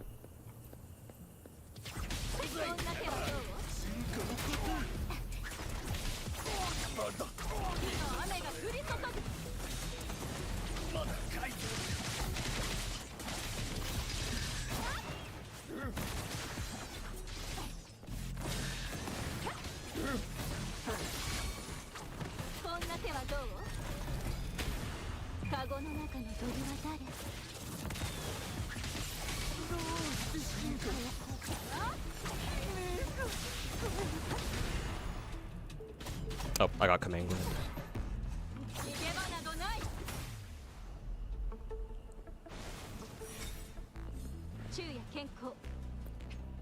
I have the off-stream Z3 pulse gun. I got spooked by Soldier 11. If you watched my Z3 whales log, or dolphins log, I should say. If you watch my Z3 dolphins log, you'll know that I got spooked by Soldier 11, which is fine, I guess. I do like Soldier 11, mainly because she's a fire character, and I love fire. Pyro is my favorite element, so I'll take it. I should be one multi away from Pity Ellen. I'm not gonna go for anyone's unique W engine, though. Can't afford that, unfortunately. But maybe I can justify going for all the characters instead.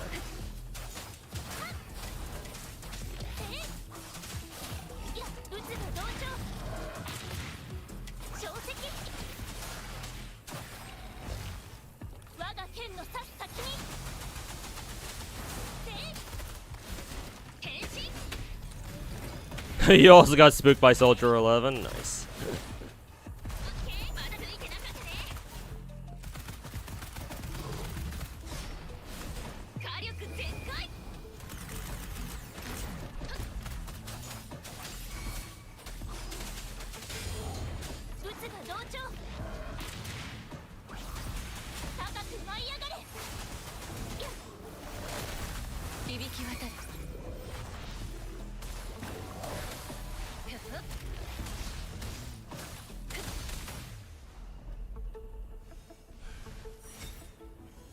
Changli's fun to play.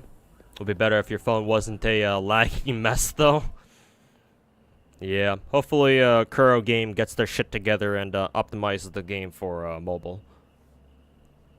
Because I believe Wuwa still has trouble with mobile optimization, if I'm not correct, or if I'm not mistaken. Wish you could be spooked by Grace. Yeah, same here. Either Grace or Arena, the two big titty characters of the game. That would be nice.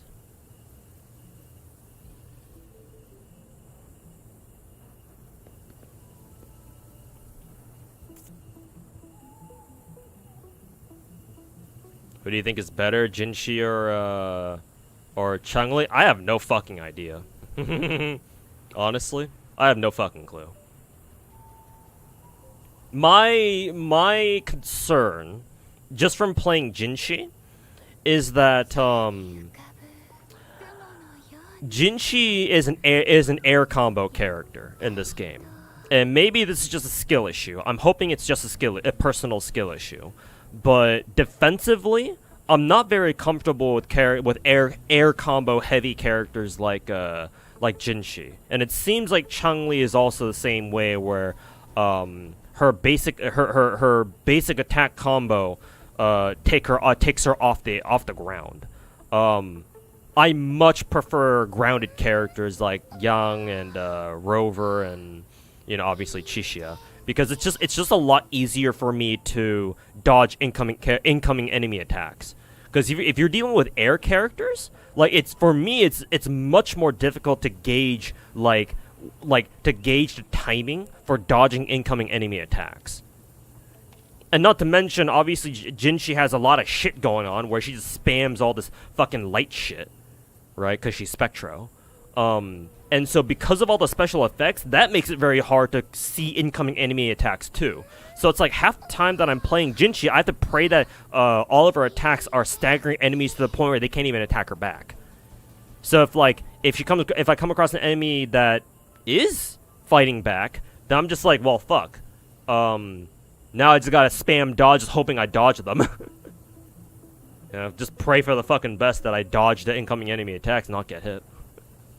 Like, I'm praying that Changli is not the same way, but like during when I did her trial just now, it seemed like that wasn't the case. So I don't know, man. I'll have to play Changli more to see how comfortable I am with her. Like, obviously, I will try to main her if I can, but Unreal games on mobile, yeah, man. I'm thinking Kuro Game really messed up, deciding to commit to what is it? Deciding to commit to fucking Unreal Engine instead of Unity, bro. Like maybe Kuro Game got spooked by what is it? Unity, that whole Unity fiasco from last year or whatever. But oops.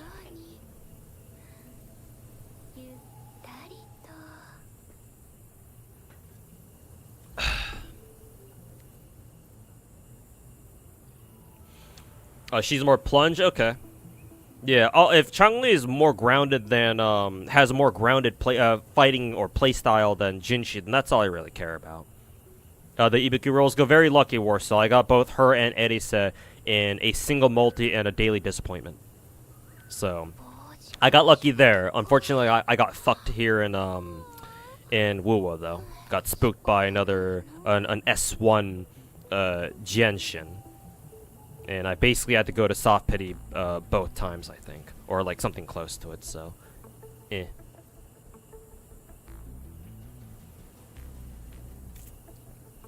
You feel the same way? You tried Jinshi in Elusive Realm and the boss ripped you a new one because you didn't know what the fuck was going on? Yeah, you really have to get used to what the fuck Jinshi is doing.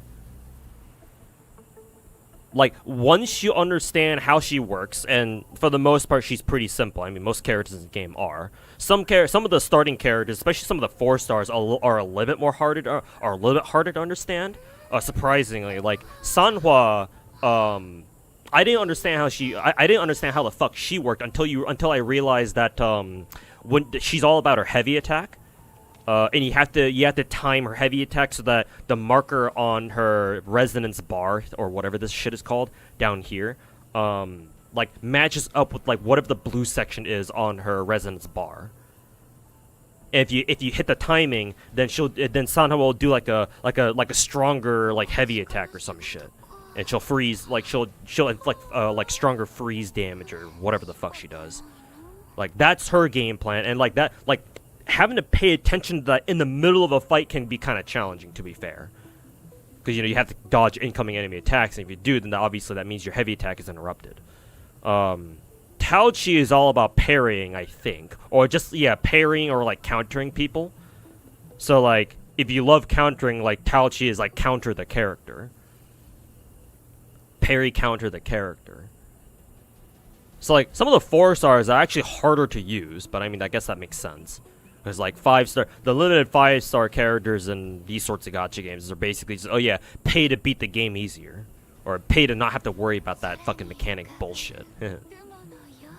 But, yeah. So in Jinshi's case, it's, like, all you need to know with Jinshi is that you spam her skills, right? Because she can use her skill twice, once on the ground and once in the air.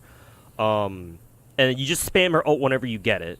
And then as soon as you see her her second skill go off, which is the one where she grows the dragon horns and it has its own cutscene, it has its own animation cutscene. As soon as you see that means that's the end of her air combo, and you plunge attack back down, and you start all over again.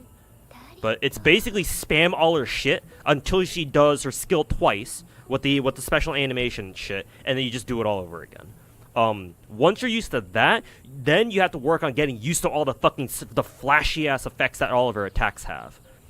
And once your eyes get used to that, then you can start training yourself on like looking for incoming enemy attacks and just dodging those. I think air dodging is a little bit trickier than ground dodging. I'm way more comfortable with ground dodging than I am air dodging. For some reason, I feel like there's this weird, like, I don't know. It's just hard. It just feels harder to air dodge enemy attacks in this game than ground dodging them. I don't know why. Maybe it's just a skill issue, but that's my experience, and hopefully we'll see if that's the same one for you too. But yeah, just once Jinshi takes to the air. Once she starts doing all of her air combo bullshit, like you're playing Marvel vs. Capcom, yeah, just be extra careful when she's in the air, because Normally, in my experience, she's harder to protect with like air dodges and shit. Though it should still be possible. But you can definitely still air dodge. Oh, also when you're air dodging, remember that you can air dodge multiple times. Because if you just jump and you dodge, right, you can't dodge again. Normally in this game, in Wuwa, right? If you spam shift in the air, you can only jump once. But if you successfully air dodge one attack, you can actually just keep spamming air dodges to dodge multiple times in a row. Kind of reminds me of it sort of reminds me of Third Strike in that sense, Street Fighter 3 Third Strike, where you can air parry multiple times in order to get out of multi-hitting air attacks or just multi-hitting attacks in general. So yeah, you have to practice both air dodging and air dodging multi-hitting enemy attacks. But hey, if you just build Jinshi with like amazing stats and she just murders everybody before they even get a chance to get a shot off, then sure, that's also another way to protect her too. Isn't air dodging just a double jump? No, actually it's not. Because like I just said, like I just explained, if in this game, if you air dodge one attack, the game will let you air dodge again. And the reason why is because a lot of bosses especially have like they have attacks that have a lot of active frames.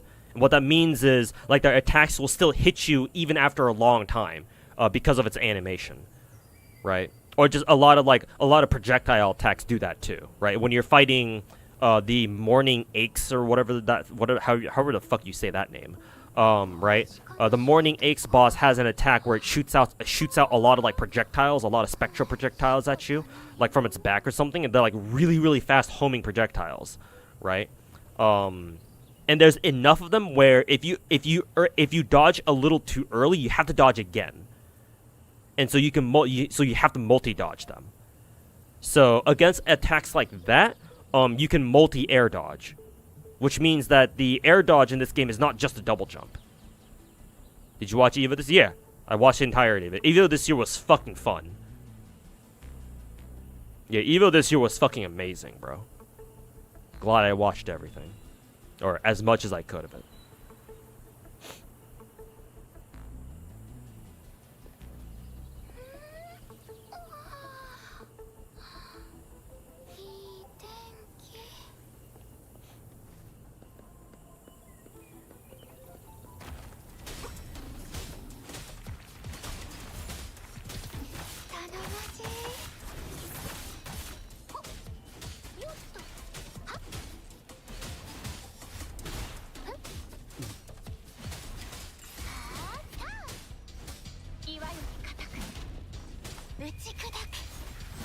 Harada losing to Lily Peachy was the highlight. Yeah, I know, right?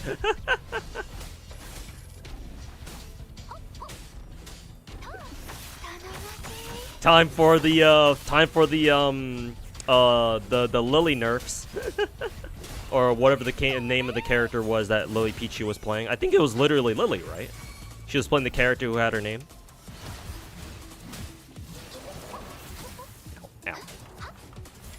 At least I'm pretty sure.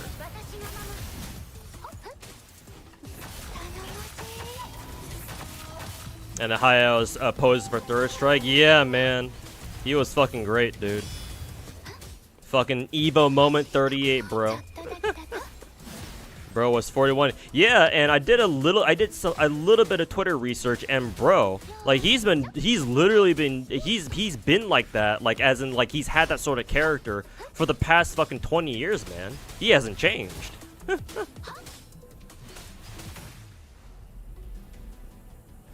Like, bro, he's always been zesty.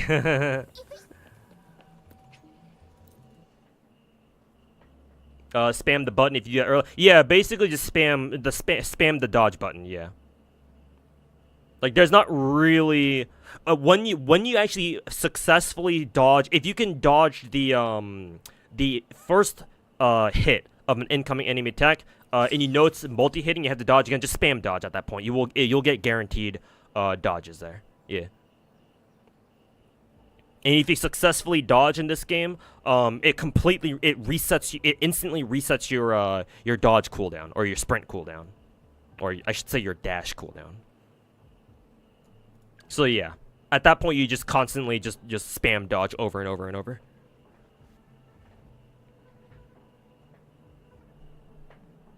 It's just you have to make sure to hit the first dodge. But if you do, you're good.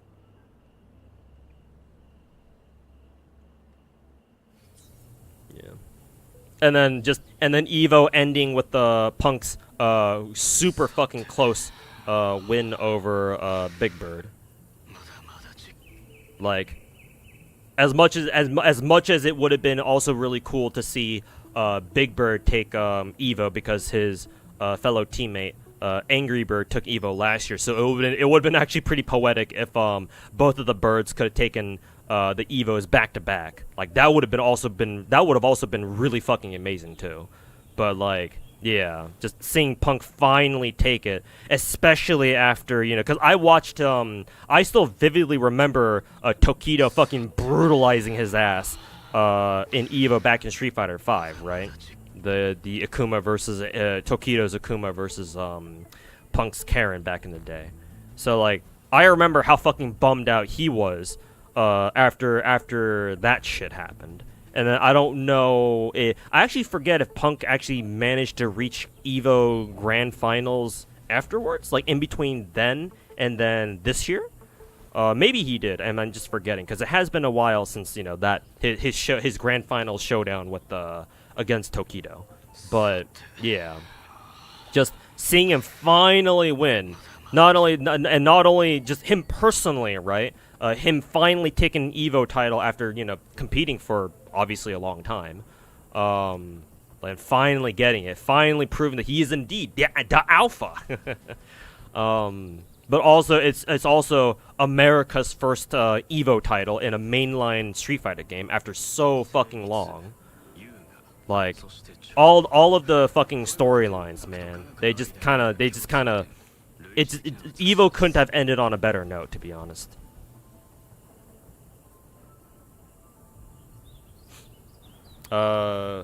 You're asking just in case, but is Baban Sith gonna be a No, no, she's not, VC.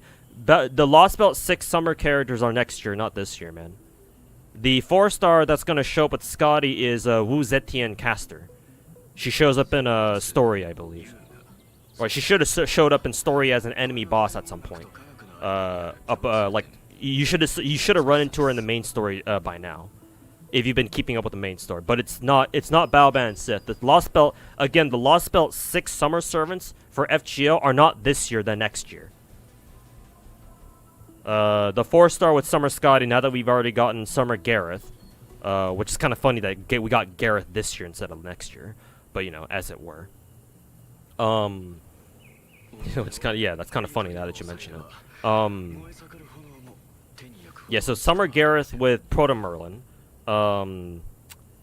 Summer Erisa with Summer Ibuki, and then finally Summer Wu Zetian with Summer Scotty. So no Baoban Sith this year, man. She's next year.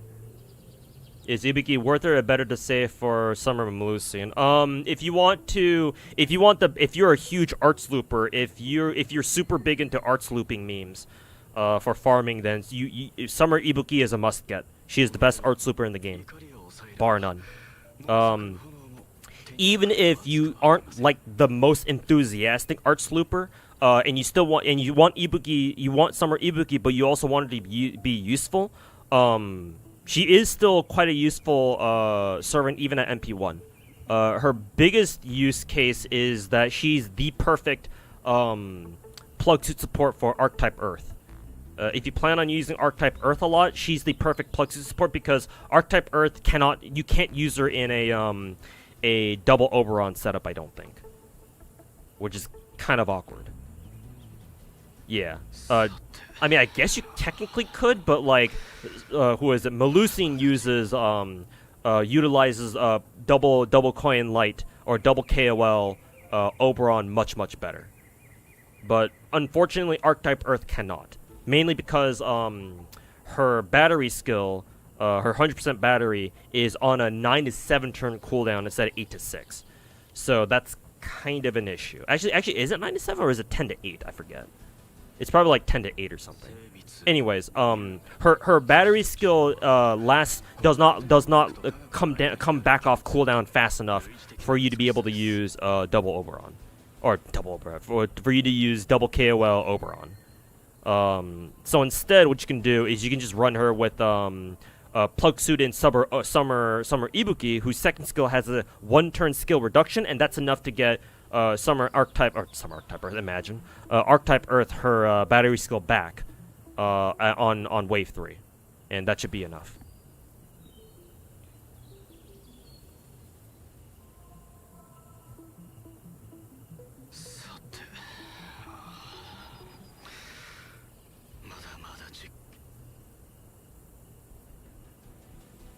Mainly though, I would say just if you like Summer Ibuki as a character, then you should roll for her. You'll find a use for her either way. She's just that useful, I think. But if you don't care for Summer Ibuki as a character, then and you prefer your lollies, then Summer Melusine for next year. Just at this point, I want to say both Summer Melusine and actually, what does Summer Melusine even fucking do? I should probably look up what she even does in the first place. Because I know what Summer Ibuki does now. What does Melusine do?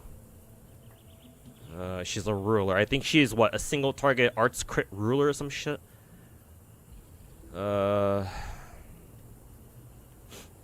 Excuse me. Yeah, Summer arts crit ruler, yeah. Sounded about right. 3-turn, 30% arts buff, crit damage buff. Anti-chaotic damage power mod, and for some reason a fucking damage taken damage cut. That's kind of strange. For her first skill, second skill is star weight absorption. Makes sense.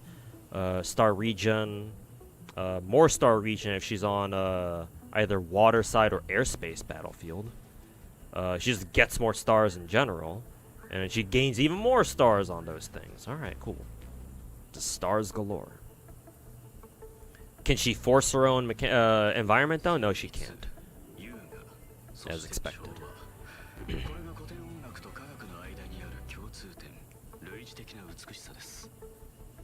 And then, let's see, charge zone, P gauge. Oh, 80% battery, by the way, and an 8 to 6 turn cooldown. Oh, that's not balanced. That's balanced. That's obviously heavily balanced. Increased zone MP damage, 30%, grant self-invul for 2 attacks, 3 turns. Oh, fair skill. Fucking broken ass skill. What the fuck is that? 80% battery on an 8 to 6 turn cooldown, by the way. Holy fucking shit. Christ. Oh, she's AoE. She's not single target. That's interesting. She's AoE. But she is a ruler, so. But she does have really good self. She does have really good self buffs, though. The only thing she's missing is an attack buff, I think. Yeah, but it's not like that's hard to get. Fucking double Castoria that shit. Because 30% arts, 30% MP damage, and you get 20 from Castoria. Super effective mod against Earth attribute, or against Earth enemies. Deals damage to all enemies. Increases own crit damage by 30%. Cool, of course. Oh, she gives herself her own attack. But okay, she has everything then. Well, fuck that shit. All right, bro. Aight, bro.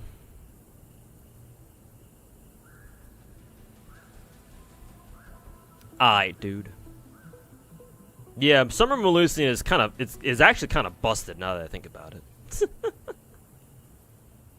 Like the fact that she's an arts crit servant kind of negates the fact that she's AoE. Did I complete the Nikkei event? Yeah, I'm keeping up with it. Yeah, I actually did roll both summer characters, yeah. I was finally able to roll Summer, who was it? Summer Sakura, I think? Just straight from Gacha. I was lucky enough not to have to what is it? Spend my gold mileage tickets. So yeah, I was able to get her straight from Gacha. And I redeemed Summer Rosanna directly, so don't have to worry about getting her. I think the last thing I have to do is just buy Viper's Gacha skin. I kind of wonder actually if her Gacha skin is $50 instead of 60. Hopefully it is. Maybe it is only maybe it is still 60, and the $50 was only a for the previous 2 Gacha skins. What's the damage so far? Luckily on FGO, I didn't have to spend anything. I got everybody. I got both Summer Servants in the first multi I did, which was very lucky. But then I did have to drop a pack for Changli because unfortunately I got spooked by an S1 Genshin when I was running for Changli. I was lucky enough to get her weapon too, without having to spend another $100 pack, which I was kind of expecting to have to, but at least I didn't have to this time. Lucky you, yeah, definitely. Because definitely could have been the other way around, that's for sure.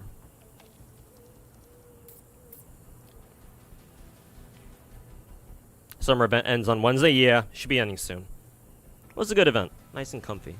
Have they dropped details on what our next event is actually for Nikkei? Oh yeah, they have.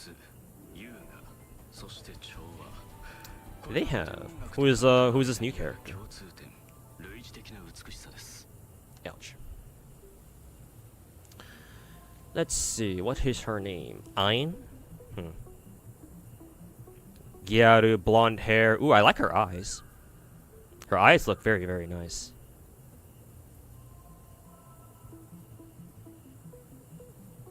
First response tweet is time to become a sensei again.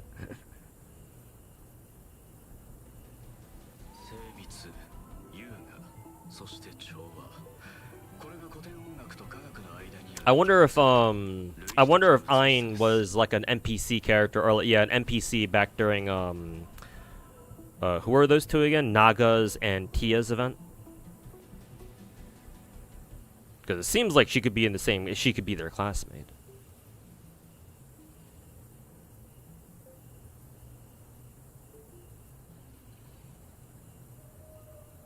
Let's see, missileless sniper. Interesting. Interesting. How did Proto Merlin's rolls? The Proto Merlin rolls actually went pretty well too. I did have to buy another pack, I think, but overall, her and how many Summer Garrets did I get again? Like 2, 1 or 2. I only had to spend 181 for both, I think. And a handful of Summer CEs, so that's nice. I was actually kind of hoping I would get more 5-star Summer CEs, because obviously, you know, 5-star Summer CE has both Dobrinia and KOL on it, I think. But oh well, it is what it is. Did you get both Jinshi and Changli? Yes, I did. I have both Jinshi and her weapon, and Changli and her weapon. Unfortunately, I did have to drop a pack for each of them, so $200 spent on this patch version overall for Wuwa, but I do have both of them. That's the important part. I actually have no idea how Mortefi works. Oh, okay. You just build up his resonance bar, and he has a stronger skill, I guess. Mortefi seems pretty cool, actually. He's also a gunslinger too, pyro gunslinger.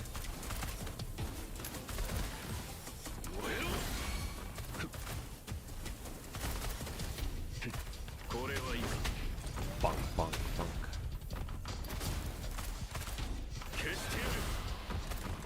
I wonder if he can use his enhanced skill immediately once he gets his thingy. Once he gets his full resonance bar.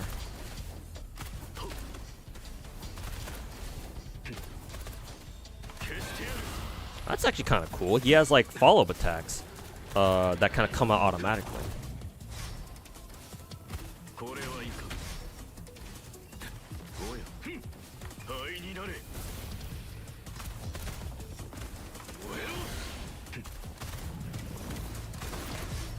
Not to mention, he also sounds very cool in Japanese too. Oh, dodged too early. Yeah, he can. As soon as he gets a full resonance bar, you can just use his enhanced skill immediately. It's very cool.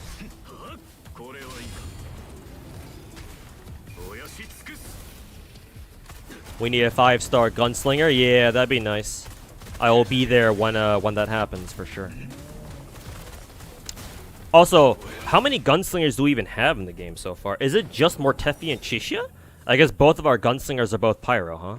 Kind of wonder how. No, actually, no. Alto is also a gunslinger too, and he's wind. I think, yeah. So technically, not just those two. We do have a wind gunslinger. Yeah, I forgot about Alto. As soon as I said, are they our only two gunslingers? I just remembered Alto. I was like, oh yeah, sorry, no, Alto counts. But yeah, once we get a 5-star gunslinger, I will be there. How's everybody doing? We're doing all right. Just got done doing a little bit of gacha. Got everybody I wanted. Spent a little bit of money.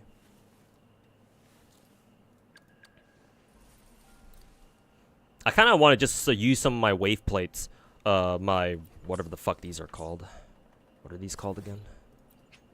These things. Crystal summons. Kind of want to use some of my crystal summons just to speed farm or speed level Changli a little bit.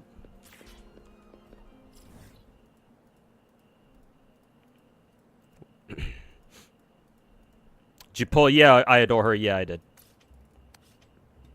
We are done with the rolls for today. You're still planning on adding more gacha games? Yes, sir, I am. We got news that Girls Frontline, the global version of Girls Frontline 2 is most likely going to come out. They have an official website set up and everything. So we're just waiting on like the official announcement of like, oh yeah, you know, the game's going to come out on this date or whatever. Or like at least a pre-reg notice. They'll probably do a pre-reg notice before like they announce the actual, you know, review or like the launch date. So yeah, GFL 2 is going to come out hopefully soon. Thankfully, the mainland China fucking cuck drama didn't completely sink their global aspirations. So that's nice. Yes, I do. I still have not forgotten about Azure Premilia. I'm still waiting on the Project Mugen team to come out with some more news. Because in the meantime, we got the announcement for NTE, which I'm not gonna lie, chat. Like NTE basically looks like Hotta Studios looked at Project Mugen and were like, oh yeah, let's copy that real quick. So I'm not too sure about NTE, but hey, you know, if it's a good game, it's a good game. I just kind of doubt it. It will be because it's, you know, considering the studio behind it, but you know, we'll see.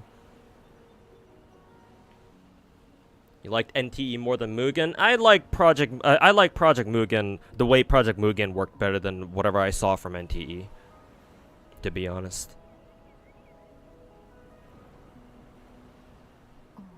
Like honestly, NTE kind of looks like if like Wuthering Waves took on a more Project Mugen aesthetic, if that makes any sense. So like, I don't know. Like what little I remember from watching the NTE footage we have currently, I don't know. I just couldn't help but I remember just not being able to help but think like this shit seems familiar. Where have I seen this from?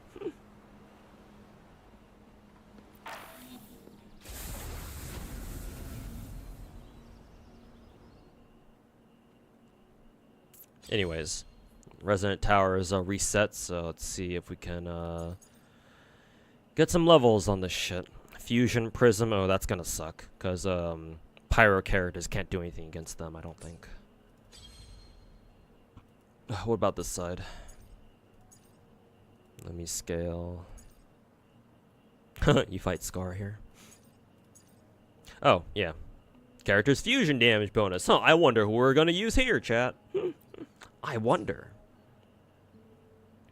So we'll stick in Chisha on that side. What about this side?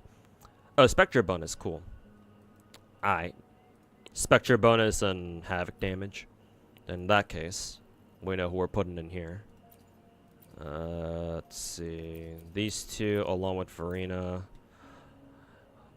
An all Spectro team. I sure hope we don't run into any enemies who are immune to Spectro damage. Yeah, I don't think we got anything to worry about there.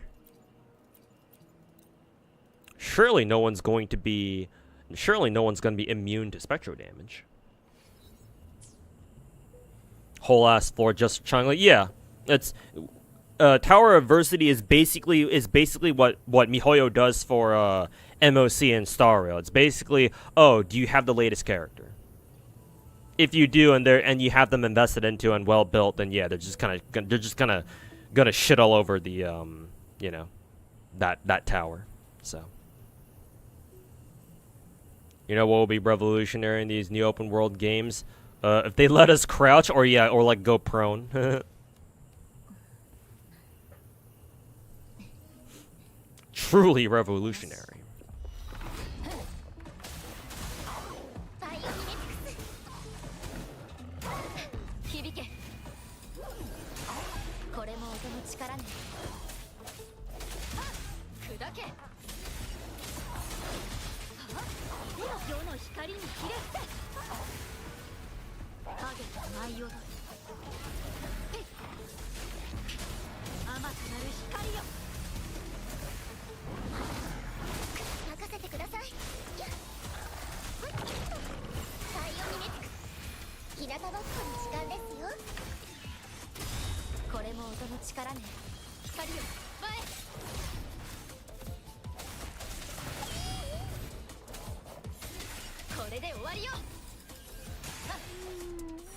Trying your best on tower, but the last floors are tough for your teams right now. Yeah.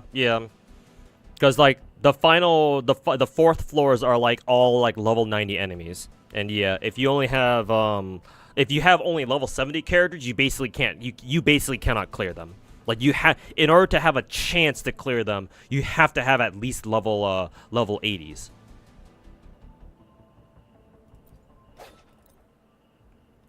So yeah, you should be able to go through the first 3 floors, but the 4th one is going to be a little bit too hard. It's going to be a little bit too tough. Just in terms, because you just won't have the damage output. You can crouch in Tower of Fantasy, so there's hope in NTE. But you know, Tower of Fantasy was an MMO at the end of the day, so that's understandable. But NTE is probably going to be more of your typical gacha, so you know.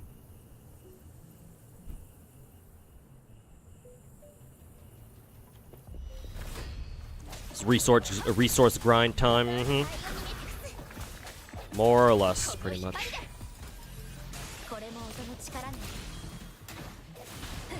Did dodge that.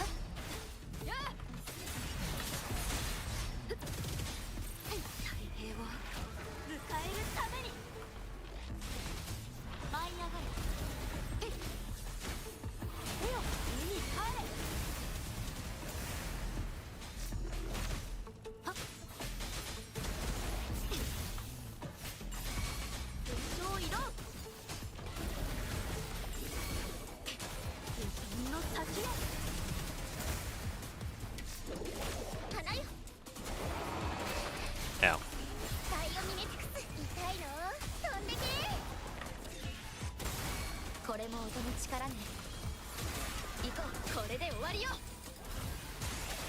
All you can say is for NTE rip mobile players, yeah. Because like imagine playing like the anime equivalent of GTA on your phone. I mean, I guess that could be possible because GTA 5 is a pretty old game at this point, isn't it? So it could be possible. I just don't know how well it would run. With the changli rolls and Ibuki rolls, we got very lucky. I pulled both Erisa and Ibuki in a single multi, so that's pretty good, obviously. But for changli, we got unlucky. I lost a 50-50 for another copy of Genshin, who I already had before, unfortunately. And so, yeah. FGO rolls are good. Wuwa, not so good, but hey, at least I would prefer being that way instead of the other way around. But I did get everyone I wanted, so that's the important part.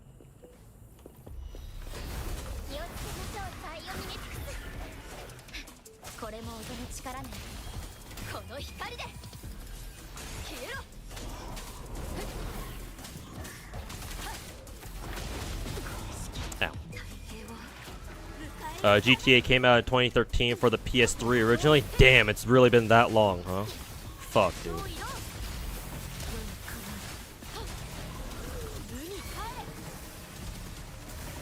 So yeah, maybe legit our mobile phones these days could legit handle what is it?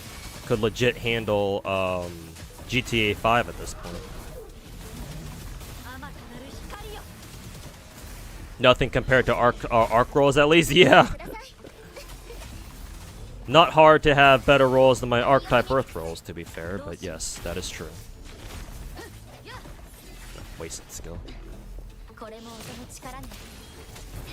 Ow. Ow.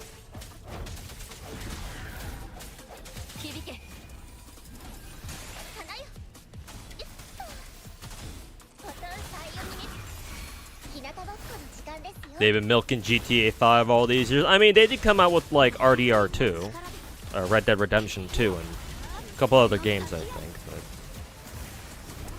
And obviously, they've been cooking with what is it? Oh god, we got another round of these motherfuckers. They've been cooking with GTA 6 naturally. But yeah, I mean, we do know GTA 6 is gonna come out next year, so.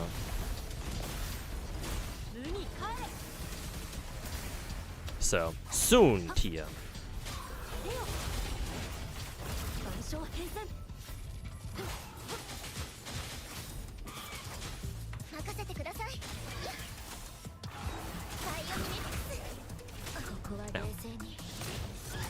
Can I get this dude in 14 seconds? I don't think I will be able to.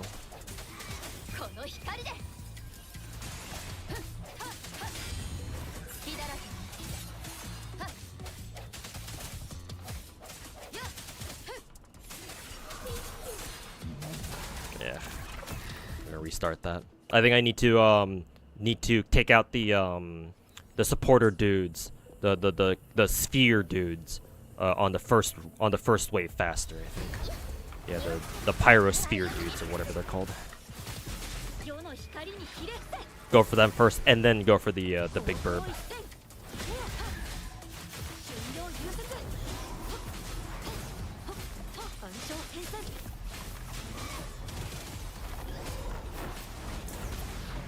It would also be nice if I didn't miss my fucking skills.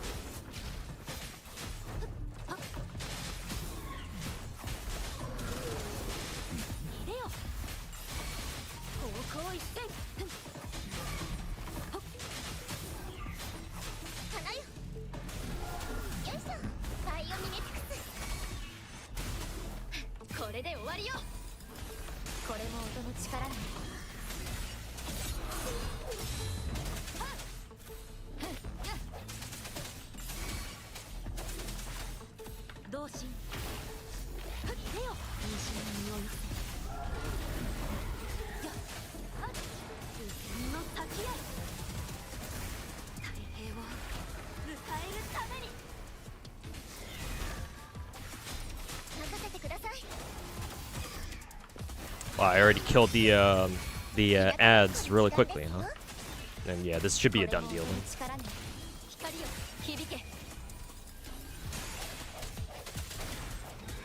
Yep, much easier. Yeah. Let's see. I'll try tower, or I'll try floor 4, but I'll be lucky if I can get away with a what is it? A 1-star clear here. Because I don't think I'm in any position to do what is it? I don't think I'm in any position to be able to clear this in what is it? One thingy, or clear it within time.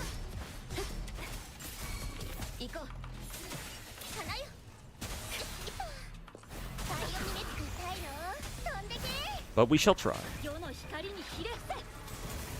Anyone know how good Jeji is? Who's that? In which game?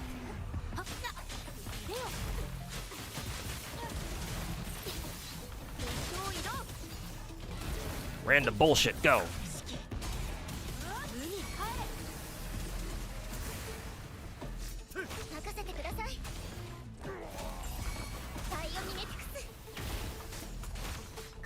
Alright, first that down. Let's go kill this bitch here. Nice, we actually dodged that in time.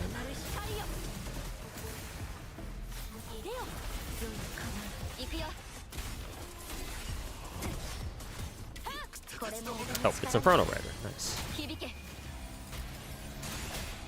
I like fighting this dude until I get blown up in the face. That's kind of a problem. Ow.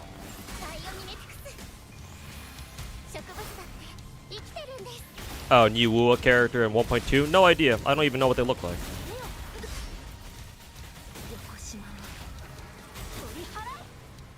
Probably very better than Farina. Oh, is she our next, like, support-oriented 5-star?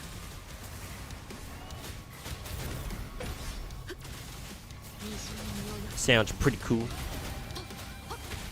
Ow, didn't dodge that one. Like the sound of Farina? Yeah, exactly. You can never have enough supporters. Well, I mean, once you get 2, you're good to go. Because, you know, 2 teams.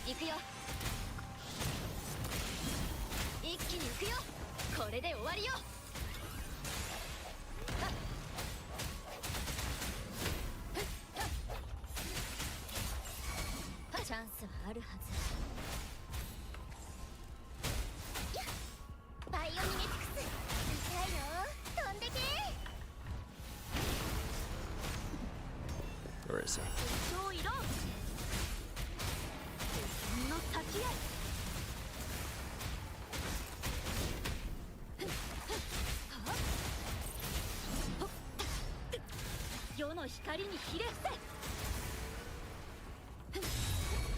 Clank.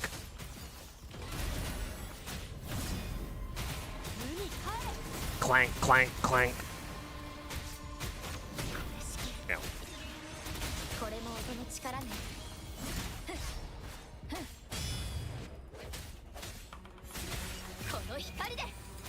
Got his ass stunned. Here we go.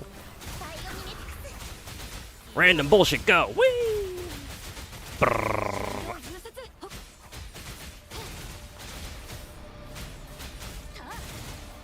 Oh, he actually gets back on his motorcycle. That's cool.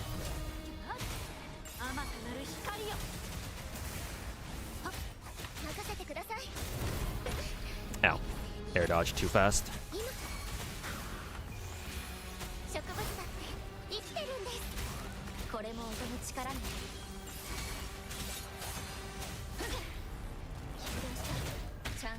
Ow.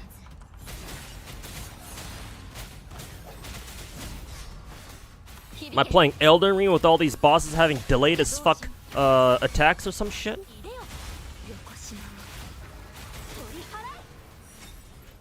Yeah, it's only a 1-star clear, unfortunately, but I'll take it. I'll have to get a 2-star clear on the 4th floor here, though. Something tells me I won't be able to do that without changli. I don't know. I just got a feeling. So in the meantime, let's see. Who do I want to take here?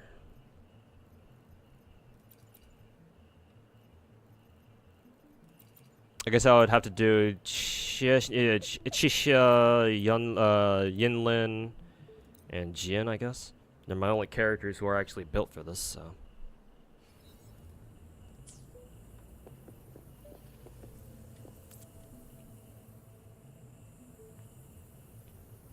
Can you post the link? Yeah, go ahead. If you want to post the link to, like, some, like, 1.2 shit.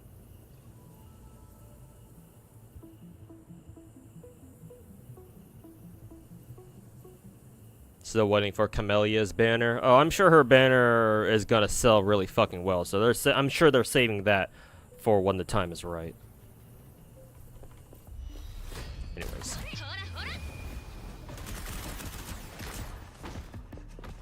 Maybe I should have done this first, actually.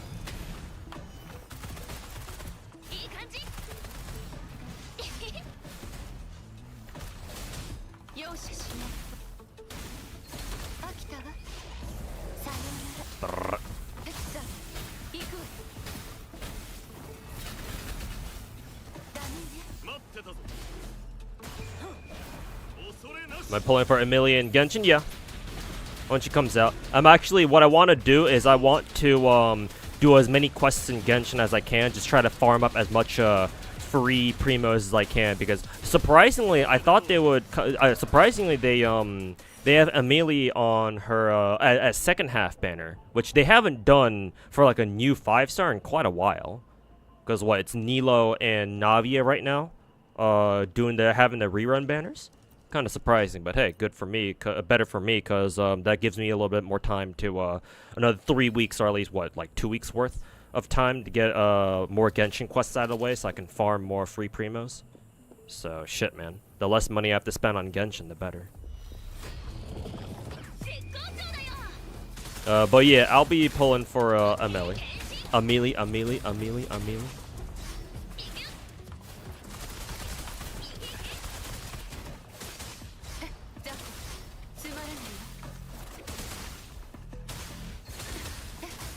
Yeah, these guys fucking spread out real fucking good, huh?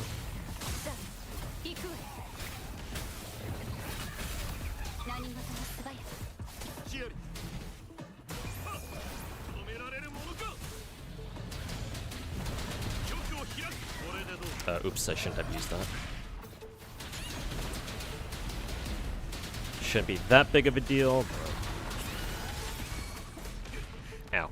So you had to follow up there.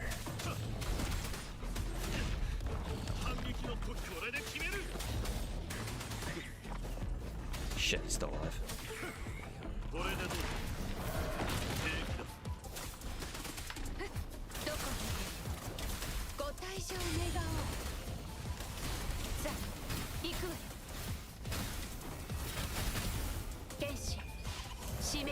Brr. What the fuck did I cheat? What the fuck did my Chisha do there? Not that it matters.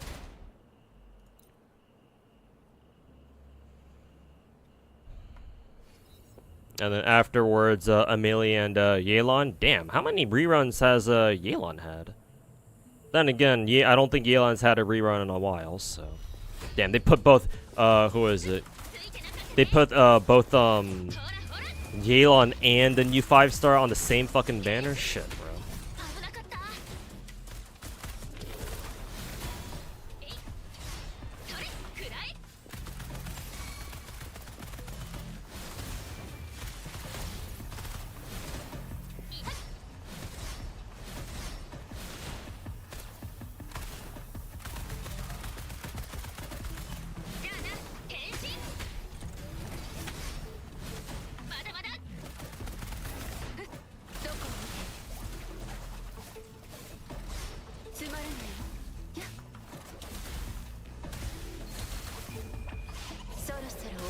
They want that cash money? What the fuck did my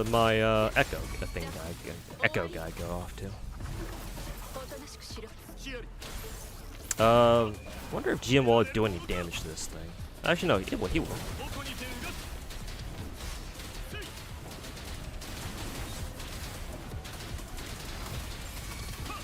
Is this the laser thing? Yeah.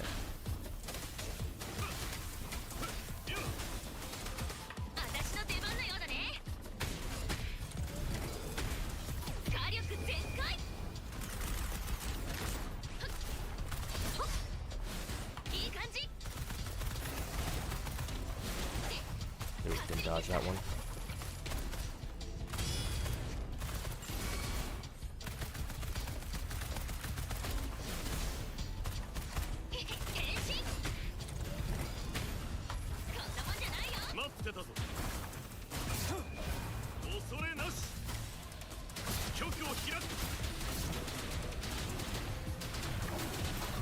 Actually, will I be able to kill this motherfucker in time? I don't think so.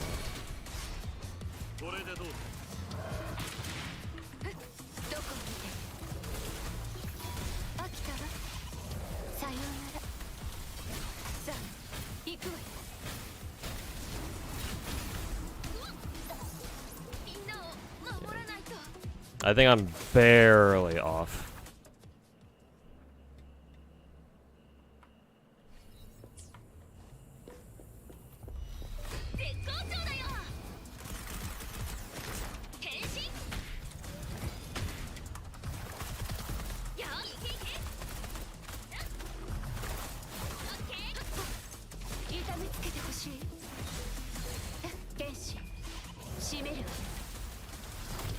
Not a lot of damage there. 借りは返す。これでどう風に乗れ。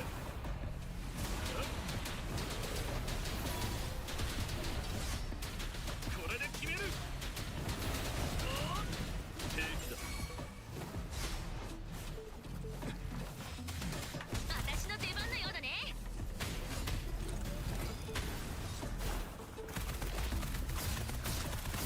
一撃必殺、火力全開。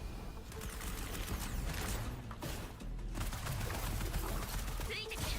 やっはっ。くらえ。バン。ふっ。どこ見て。さあ、行くわよ。これで私が諦めると。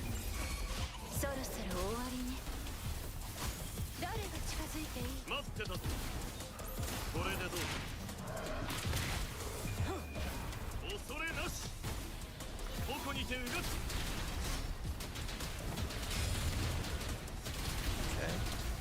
Let's see if 45 seconds is enough to kill this bastard, or finish this bastard off. 私の出番のようだね。かすり傷だ。 I'm not gonna kill it when I get caught in that fucking thing. いくよ。ほらほら。おお。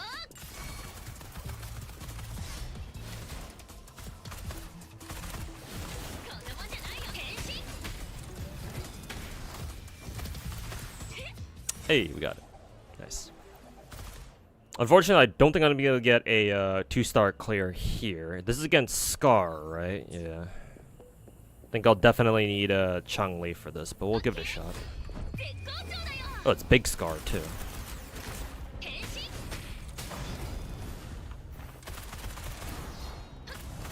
危なかった。 The Elden Ring delays! And the secondary explosion after? No. いくよ。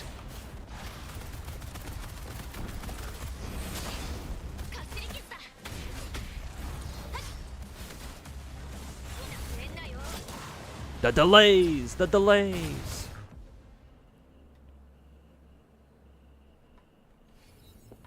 オッケー。ほらほら。かすり傷だ。よし。ほっ。バン。 There we go. 変身。平気だよ。それ。ふっ。こんなもんじゃないよ。なめんなよ。 Ooh, tricky bullshit attack there. Oh, here's the secondary explosion attack. Yep. みんなを守らないと。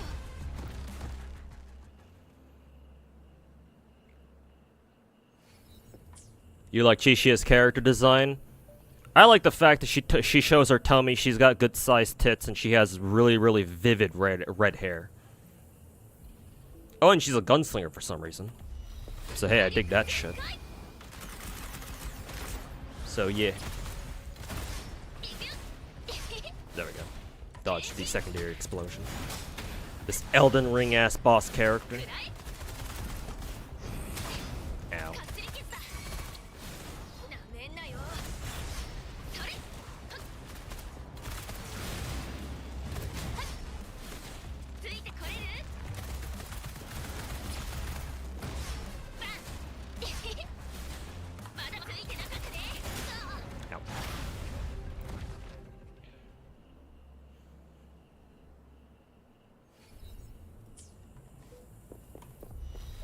絶好調だよ。変身。いくよ。危なかった。 Ooh, I actually dodged いい that. 感じ。 Normally I get hit by that because it's such a fast attack. それ。 Oh no, that one isn't the secondary explosion 大 attack. 丈夫ね。そろそろ終わりね。 Ow. これで私が諦める。はっ。じゃあこれ。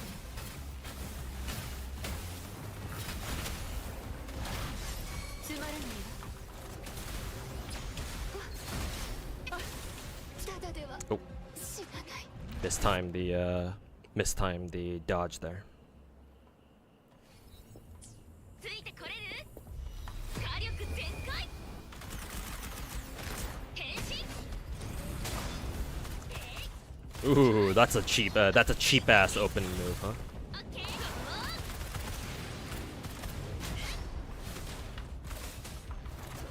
奴らを潰しなさい天使閉めるわや借りは返すさあこれで私が諦めるとでも雑魚 Oh, he did it again. ついてこれるバンなめんなよ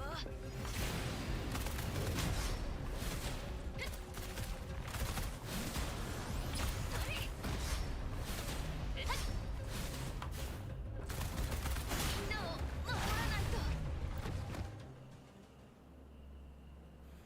At least it's not Jua. I actually prefer the Jue fight over Scar. Jue's attacks, they're all delay attacks. So as long as you can get used to the delay on Jue's attacks, they're fine. The only really annoying part about Jue is that obviously he flies around, or she flies around all over the fucking place. So just keeping up with her is kind of the annoying part. But that's why you can just tether straight over to her if you just press T. Like, I would much prefer dealing with Jue's attacks than Scar's, because Scar has some legit bullshit attacks. Like the really fast attack that he has, like that is like, even if you know it's coming, it's kind of hard to react to.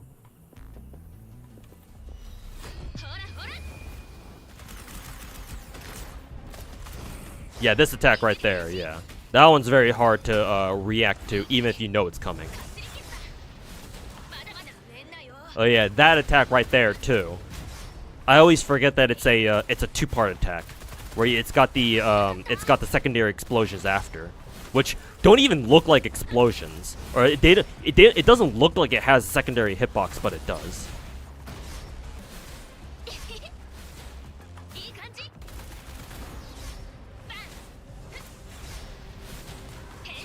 Yeah, that one right there. Yeah, I always forget that one has a secondary follow, a tertiary follow-up attack, technically.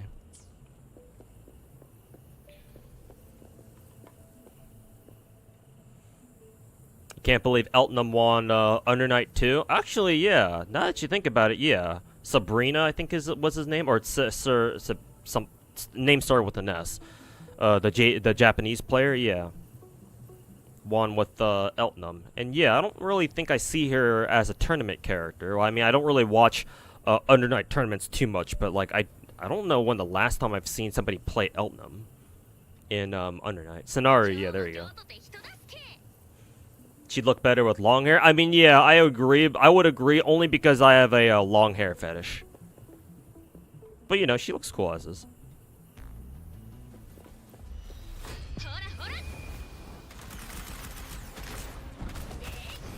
Here we go. Yep. Saw that one coming. Secondary explosion. There we go. There we go. First one. This is the one that has a tertiary follow-up. There we go. Sword slam. You're in the wrong game, motherfucker. Motherfucking Elden Ring boss fucking wannabe.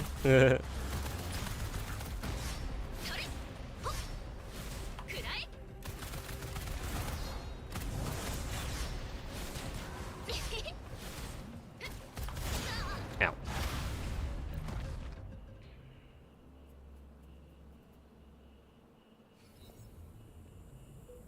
Excuse me. Who will I choose for BA tomorrow? Free roll with free rolls, Akko or Makoto? I like Akko better, so Akko.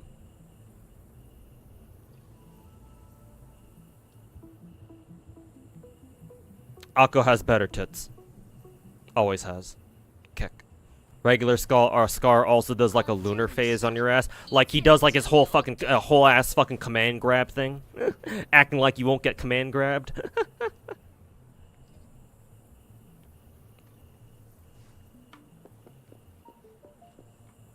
But hey, mods, I suppose you could commission a modder To like, if you really wanted to see Chishio with longer hair, then you could just mod somebody, like commission a modder to make that for you. Sure, it wouldn't be too bad, right? If you just want the long hair and just don't touch anything else, then yeah, I'm sure that wouldn't be too bad to do.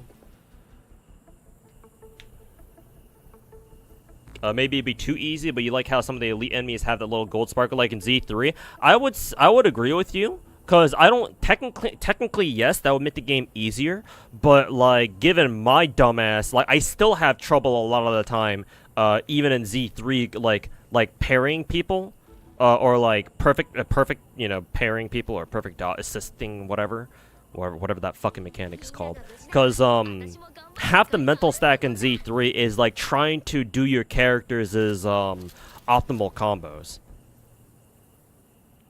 And so like having to handle that and perfect assist or like chain attack or perfect assist or whatever, perfect dodge, whatever the fuck. Incoming enemy attacks at the same time. Like even if it is technically easier, it's still something you gotta deal with. So like personally I wouldn't mind, but like, you know, it's different games, so.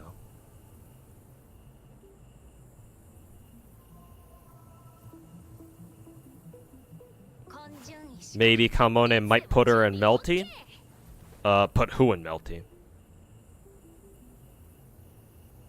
How you just noticed how similar Scar is to Morgott? Like I noticed how fucking Elden Ring-ish, or like Dark Souls-ish, especially more so Elden Ring, because I hear Elden Ring bosses have a bad habit of like spamming delay attacks all over the place. Because bosses in Wuwa also have a ton of fucking delay attacks, bro.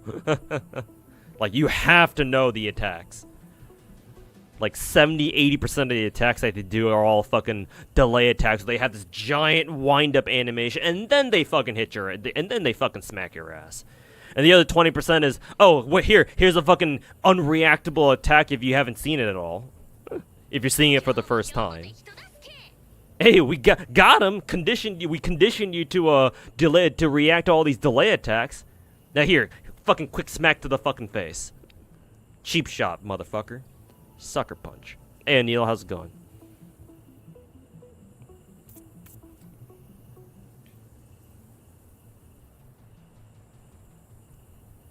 Oh yeah, no, yes, Naz, no, you're right. Yeah, it's mainly I want to say, no, it's not mainly the bosses. The smaller enemies have it too. Yeah, they do have an incoming attack indicator. Yeah, but then some bosses don't have it at all. So it's like, all right, hold this shit, motherfucker.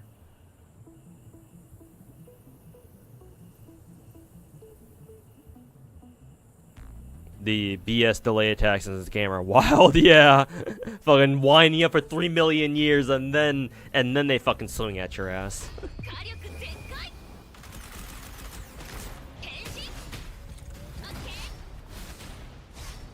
The gold rings are the ones that you can parry. Oh yeah, that's right. They use that to indicate like incoming parry attacks. Ow! I keep forgetting that's a 3-part attack because it's Scar and he's a piece of shit.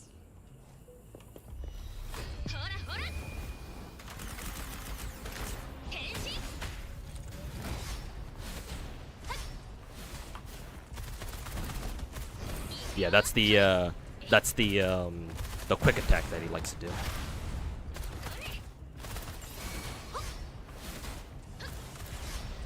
Third attack. What? Really? What the fuck hit me there?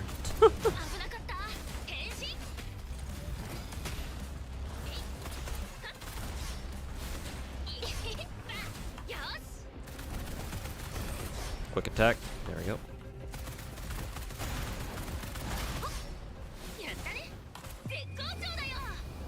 Brr, brr, brr, brr.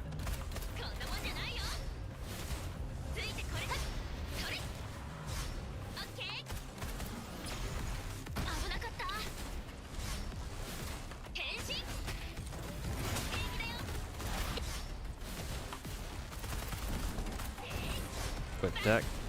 Switch to Yinlin. Get some damage in with her. Brr.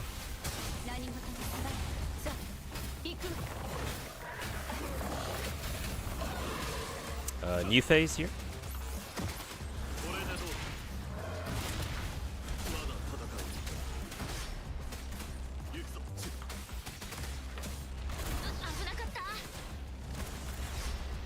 Tertiary attack. Yep. いくよ。オッケー。それ変身。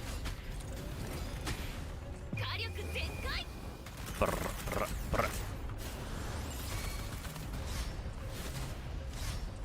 まだまだ。 Ooh, third attack. He hadn't done that before. いくよ。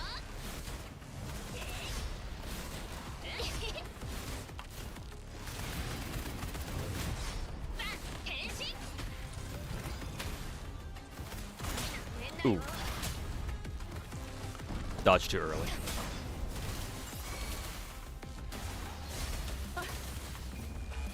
そろそろ終わりね。やっさあ行くわ。つまらないわ。 Ow. 容赦しない。ご退場ね。これで私が諦めるとでも。あ、終わり。隙あり恐れなし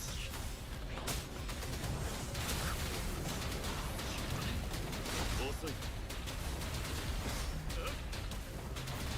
これで決めるこれでどうどこを見ている。何事だ。つまらないわ。雑魚。 Stay out of range. つまらないわ。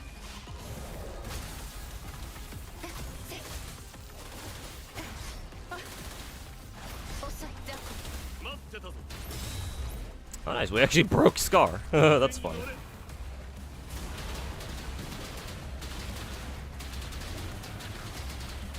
Don't quite have the damage output to get his ass within, within time. But if we still had Shisha, maybe we'd be able to do it. But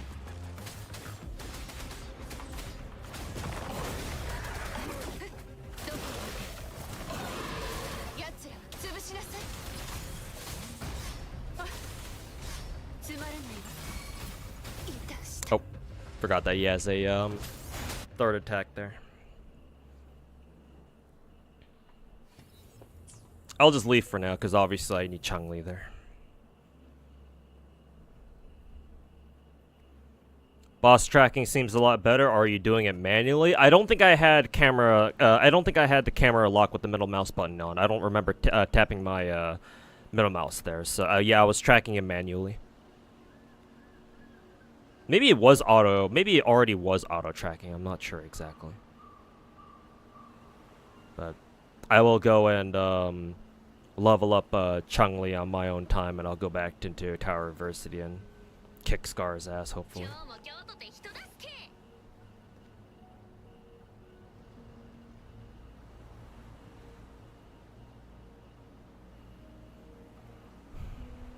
Oh, it's like the Triforce, yeah.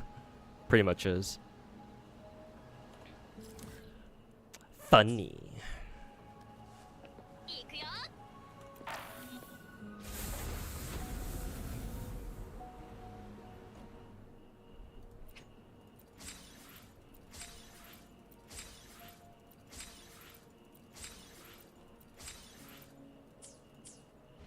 Cool.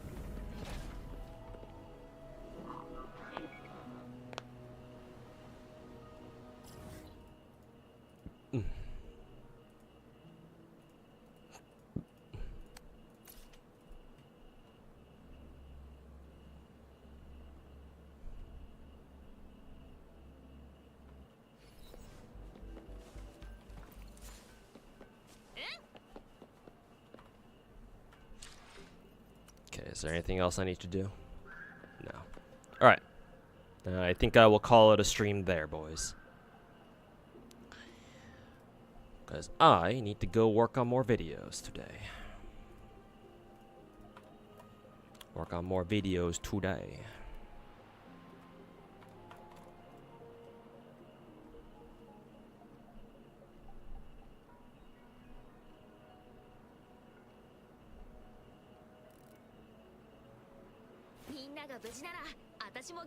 Let's see. Oh, Fobmaster's streaming. I can send you guys over to him. All right, thanks for hanging out, everybody. It was a nice short stream. I must go and work on YouTube videos again. But yeah, thanks for watching, everybody. Appreciate y'all hanging out with me and watching the Gacha Salt, mainly from Wuo, of course. But yeah, take care, everybody. We'll see you guys next time, whatever next time is. So, peace. And tell Fob Master I said what's up.